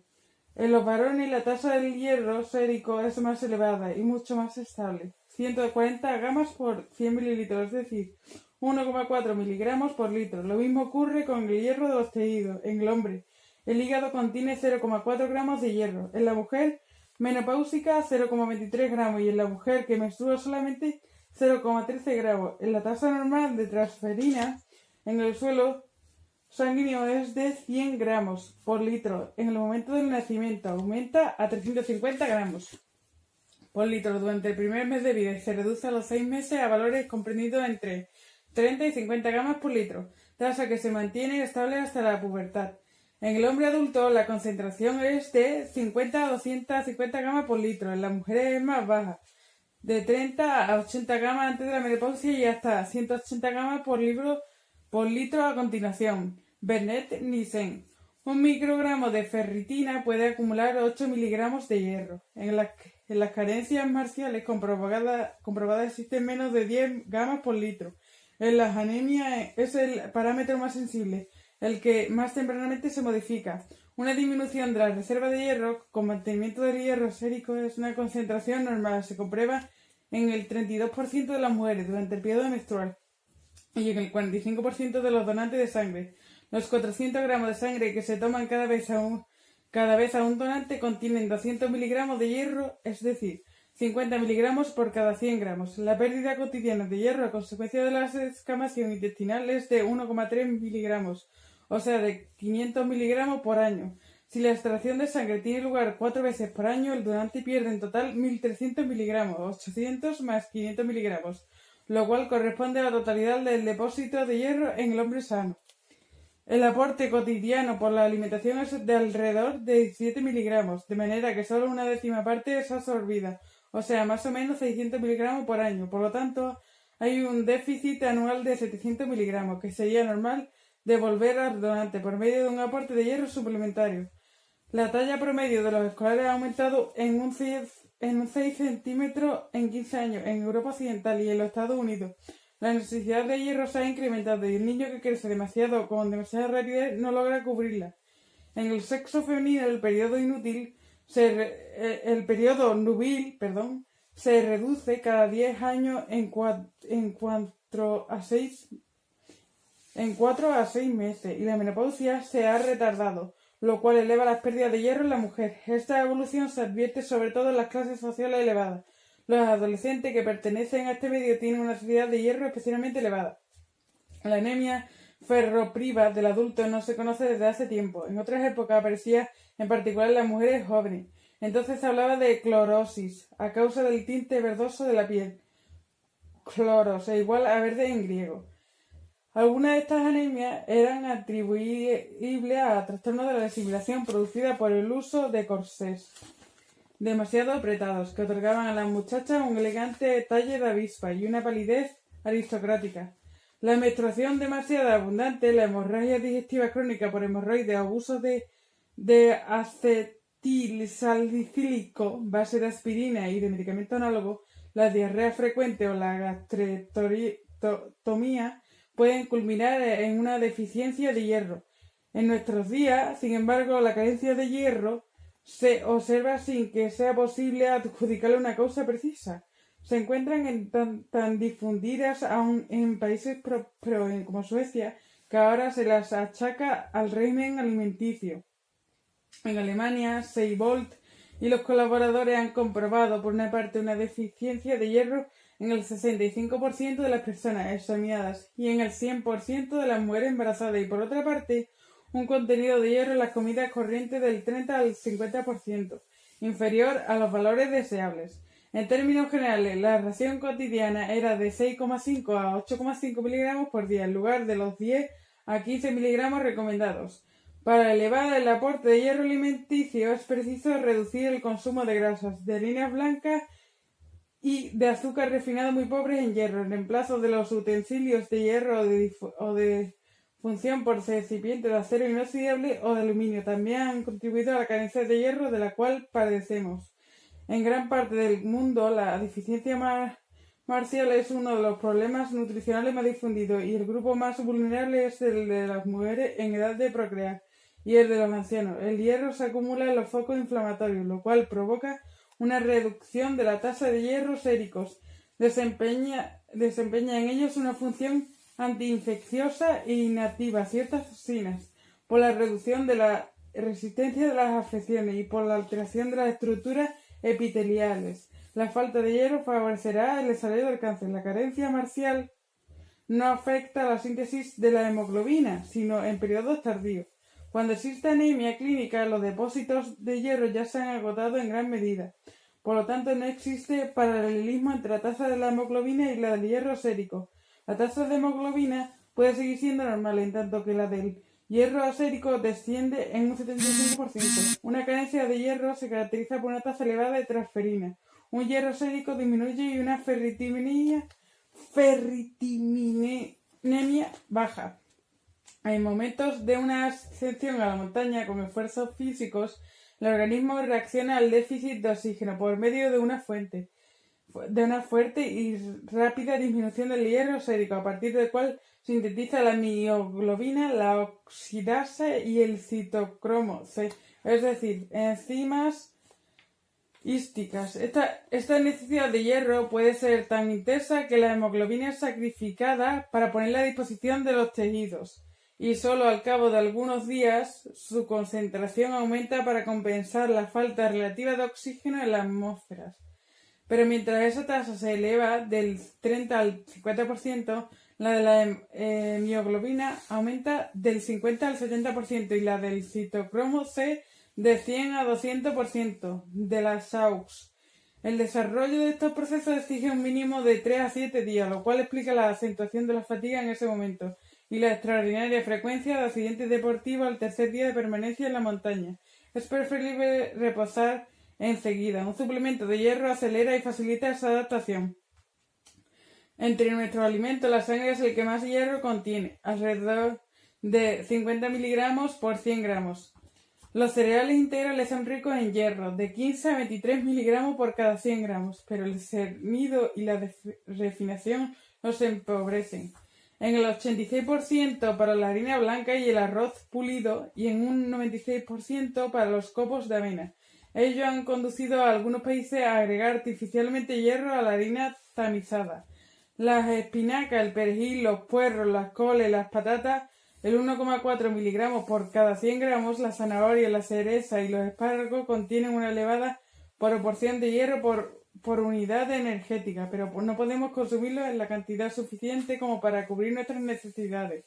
La leche solo aporta el 1,15% de miligramos de hierro por litro. 100 gramos de carne magra contienen 1,8 miligramos y 100 gramos de hígado o riñón el 0,9 al 1,8 miligramos. Las grasas son muy pobres en hierro. El azúcar no refinado contiene 2,6 miligramos por 100 gramos, que desaparecen completamente durante la refinación. La melaza contiene 6,7 miligramos por 100 gramos. Una yema de huevo solo contiene 1,2 miligramos de hierro. El agregado diario de 2 yemas de huevo crudo a los alimentos puede, sin embargo, elevar la tasa de hierro sérico en forma notable. Por ejemplo, de 46 gamas a 140 gamas por cada 100 mililitros en 6 semanas. Aumentos que solo se obtiene con dificultad apelando a los suplementos de hierro. Para reconstruir la reserva de los tejidos, el aporte de hierro debe continuar durante meses, Halber, y en ocasiones en las mujeres durante todo el periodo fértil. Tiene que ser equivalente a 1 gramo de sulfato de hierro por cada día durante el embarazo. Si el cianuro de potasio, KCN, es tan rápidamente mortal para nosotros, lo es porque se combina con celeridad y firmeza al hierro de los citocromos, enzimas celulares y respiratorias, y las bloquea. Ello hace imposible la utilización del oxígeno a nivel celular, y el organismo sucumbe por asfixia. Los citocromos, fermentos sumamente activos, solo existen en cantidad muy escasa. He ahí por qué una dosis infinita de cianuro resulta mortal. El mantenimiento de la movilidad intestinal normal exige la presencia de vestigios de ácido sulfhídrico H2S, el olor de huevos podridos, formado a partir de proteínas por la flora intestinal. Las sales ferrosas farmacéuticas fijan ese hidrógeno y producen con ello pereza intestinal. Se transforman en sulfuros que colorean las deposiciones de negro. Para paliar ese efecto es preciso formar el hierro antes de las comidas y consumir salvado o mucílago. Toxicidad. No obstante, si bien el déficit de hierro es muy perjudicial para nosotros, su exceso resulta nocivo. Es necesario un páncreas sano para el control de la absorción del hierro alimentario. El jugo pancreático contiene un factor inhibidor de la absorción, de tal manera que una función pancreática insuficiente puede producir una sobrecarga anormal del hierro. La hemocromatosis es una acumulación exagerada del hierro en los órganos ricos en ferritina, hígado, corazón, páncreas, testículos, como consecuencia de una falla del mecanismo regulador de la absorción intestinal del hierro. Los órganos sobrecargados evolucionan hacia la fibrosis. Estos estados se curan por medio de una sangría o administrando agentes quelantes. La ferritina sérica de la hemocromatosis es muy pobre en yodo, ya que éste se encuentra depositado en los órganos. En los estados de sobrecarga de hierro, hemocromatosis posttransfusional, la tasa de la ferritina puede elevarse a 1000 entre 10.000 gamas por litro, en lugar de 50 a 250, la normal. En resumen, la importancia nutricional del hierro reside en el hecho de que se desempeña un papel central en el metabolismo energético de todas las células. La oxidación de las sustancias alimentarias es la que proporciona la energía para que tales oxidaciones puedan producirse. El oxígeno tiene que ser transportado por los pulmones a los tejidos por la hemoglobina y luego en el nivel tisicular. Solo puede ser utilizado gracias a la actividad de enzimas que contienen hierro. El hierro no es el único oligoelemento cuyo déficit provoca anemia. Para que la síntesis normal de la hemoglobina sea posible, es indispensable la presencia de vestigios de cobre, y para que el glóbulo rojo portador de la hemoglobina pueda formarse en la médula ósea, hace falta que la alimentación contenga cobalto. El cobre. Efectos de su carencia. Problemas nerviosos, aneurisma, anemia. Cataliza la desaturación de los ácidos grasos. El cobre Q es uno de los metales catalíticos más importantes. Forma parte de numerosas enzimas, una de las cuales la citocromo-oxidasa activa los procesos respiratorios de las células animales y vegetales. Las levaduras y algunas bacterias desempeñan un papel en la formación de la clorofila de las plantas, de la hemoglobina y de otras sustancias porfíricas en los animales, al facilitar la penetración del ion metálico en el núcleo porfírico. La ceruplasmina de la sangre, proteína portadora de cobre, transforma el hierro bivalente absorbido en el intestino en hierro trivalente, transformación indispensable para la producción de hemoglobina. Una carencia de cobre hace, pues, que el hierro no pueda ser empleado para su síntesis y provoca anemia de la misma manera que el déficit de hierro. El cobre, al igual que el magnesio y el manganeso, es indispensable para la actividad de la vitamina C, cuya oxidación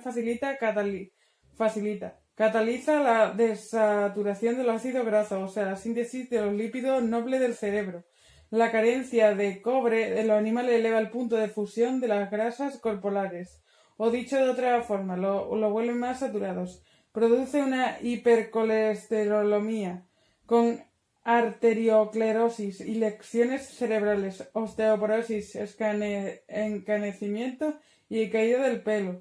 La tironasia es un fermento que contiene cobre, transforma el aminoácido tirosina en 3,4 dihidrosfenilalanina, igual a dopa, precursor de la melamina, pigmento que colorea la piel y los cabellos. Una carencia de cobre produce el encanecimiento y la caída del cabello. Los albinos incapaces de producir el pigmento lo son por ausencia genética de tirosinasa o bien por falta de cobre. La presencia de este metal es indispensable para la formación de un tejido conjuntivo normal. Se ha podido producir cupropenia de los animales de crecimiento rápido, como los cerdos, sometiéndolos desde el nacimiento a un régimen a base de leche exclusivamente del cual contienen menos de una parte por millón de cobre.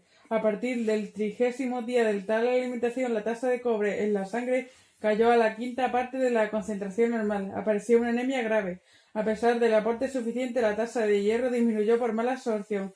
La inyección parenteral de hierro llevó nuevamente a esa tasa a la normal, pero no corrigió la anemia, que solo desapareció con la adición de cobre. Si se continúa administrando a los animales sobre una alimentación deficiente en cobre, aparecen anomalías esqueléticas de tipo escorbútico, a pesar de un aporte normal de vitamina C, con retardo del crecimiento epifisario, incurvación de las piernas y fracturas patológicas. Los pelos se despigmentan y la queratinización de la piel es deficiente. La elastina del tejido conjuntivo defectuoso produce graves lesiones a nivel del corazón y de los vasos sanguíneos y provoca la muerte alrededor de los 100 días por ruptura de la aneurismas disecantes, infartos de miocardio, etc.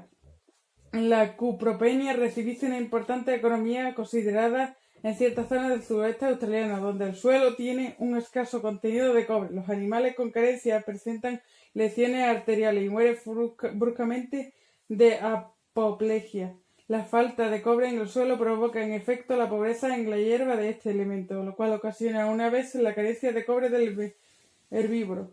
Para que un cordero tenga un buen rendimiento es preciso que llegue con rapidez a un peso de 100 kilos. A fin de lograr este resultado se le debe hacer comer no la hierba cortada de los pastizales alpestres, sino la buena hierba verde que crece con rapidez en los pastizales abandonados con nitrato. Los animales para faena tienen un hermoso aspecto, pero cuando paren las hembras así criadas se comprueba que sus corderos nacen paralíticos, experimentan parálisis inmediatamente después del nacimiento y mueren. Las lesiones nerviosas y los síntomas que presentan, rigidez de los miembros, falta de equilibrio, se parecen a los de los pacientes humanos afectados de esclerosis en placas.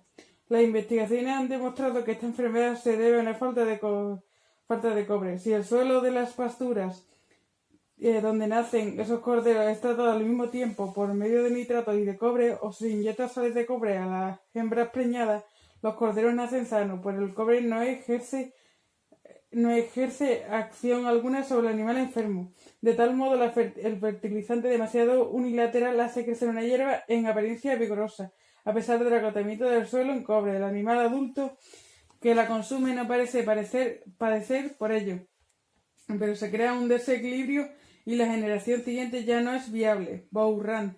La razón de esta enfermedad de los corderos deberá buscarse tal vez en la disfunción de enzimas cúpricas indispensables para la síntesis de lípidos cerebrales.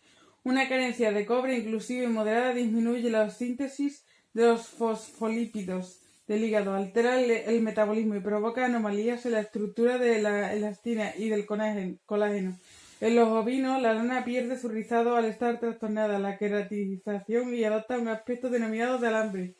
Es despigmentada, menos abundante y menos resistente que la lana normal. La presencia del cobre es indispensable para la fertilización de los huevos. La carencia de cobre de los árboles frutales es frecuente y provoca una decoloración de las hojas denominada clorosis y un retardo de la floración en los manzanos y perales. Para que las plantas prosperen, el suelo debe contener por lo menos 2 gramos de cobre por 100 kilogramos en forma de sales solubles. La necesidad del hombre ha sido calculada por algunos autores en 0,6 miligramos de cobre diario, por otros 2/5 miligramos o inclusive en 0,03 miligramos por kilogramo de peso. El cuerpo humano contiene de 100 a 125 miligramos de cobre, la mayor parte del cual se encuentra incorporada a las enzimas del suero humano contiene alrededor de 0,1 miligramos por 100 milímetros. Esta concentración aumenta las infecciones y a consecuencia de las vacunaciones, paralelamente con la formación de los anticuerpos. El cobre desempeña una función importante en los fenómenos de curación. Potencia a 10 a 20 la acción antiinflamatoria del ácido acetilsalicílico, aspirina, y que protege a la mucosa gástrica contra el efecto irritante de este. El exceso de cobre es eliminado con la bilis. El cobre proveniente de los alimentos se absorbe en el intestino, llega al hígado en el estado del cobre libre y se incorpora allí a una proteína portadora específica, la ceruloplasmina, cada una de cuyas moléculas transporta 8 átomos. Esta proteína vertida a la sangre contiene el 95% del cobre circulante y queda libre un 5%. La ceruloplasmina facilita la incorporación del hierro a la transferina y con ello la utilización de este metal. Como el caso del hierro, el niño nace con una reserva de cobre que debe bastarse para unos meses hasta que su alimentación se vuelva mixta, porque la leche es muy pobre en ese elemento. La concentración de cobre en la piel del recién nacido es de 5 a 10 veces la del adulto. El cobre se acumula en los órganos muy activos de los vegetales, como las hojas jóvenes y los retoños. Los cereales integrales son ricos en el grano germen salvado 100 gramos, de los cuales cubren una gran medida nuestra necesidad cotidiana. El arroz integral contiene 35 miligramos de cobre por kilo y la crema de arroz solamente 3 miligramos. Los gérmenes de trigo candeal nos proporcionan 30 miligramos y las lentejas 20 miligramos por kilo. Otros alimentos ricos en cobre son las legumbres verdes, las frutas de pepita y las frutas secas, las nueces, el hígado, los pescados, los crustáceos, los hongos, el chocolate, la pimienta, el queso preparado en calderos de cobre contiene hasta 14 miligramos por kilo. La leche de mujer es 3 veces más rica en cobre y 2 veces más rica en hierro que la leche de vaca, que es muy pobre en esos elementos. La leche en polvo también lo son, y su uso puede provocar anemia en los bebés. Toxicidad: 10 miligramos de cobre y más por día en forma de sales inorgánicas, son tóxicos y desencadenan diarrea y vómitos. La plata es el principal antagonista del cobre, así como el calcio, el molibdeno, el zinc y los sulfatos, en orden decreciente. Las legumbres se conservan en conserva fueron reverdecidas hasta 1941 por el agregado de cobre, práctica hoy prohibida, salvo el caso de la espinaca, en la que el tenor tolerado es 100 miligramos por kilogramo. En el hombre, las enfermedades por carencia de cobre no son tan bien conocidas como en los animales. Sin embargo, se sabe que ciertos trastornos digestivos en las personas de edad y algunas anemias solo se corrigen mediante un aporte de cobre. Este aporte puede ser útil en ciertos pacientes reumáticos. Un exceso de zinc o de molibdeno dificulta la absorción del cobre. En el hombre existe una enfermedad hereditaria recesiva, enfermedad de Wilson, que se caracteriza por un déficit de la proteína portadora de cobre, la ceruloplasmina. Como ya no puede ser transportado, el cobre se deposita en las arterias y otros tejidos, en los ojos, alrededor de la córnea, de forma de un anillo verde característico. La estructura del cristalino se altera, puede aparecer osteonomasia y producirse fractura espontánea. Las lesiones del hígado provocan crisis de dolor abdominal, diarreas, vómitos, ictericia y cirrosis. La de los riñones, una excreción en masa de aminoácidos y glucosuria. Y las del sistema nervioso, temblores, epilepsia y alteraciones psíquicas.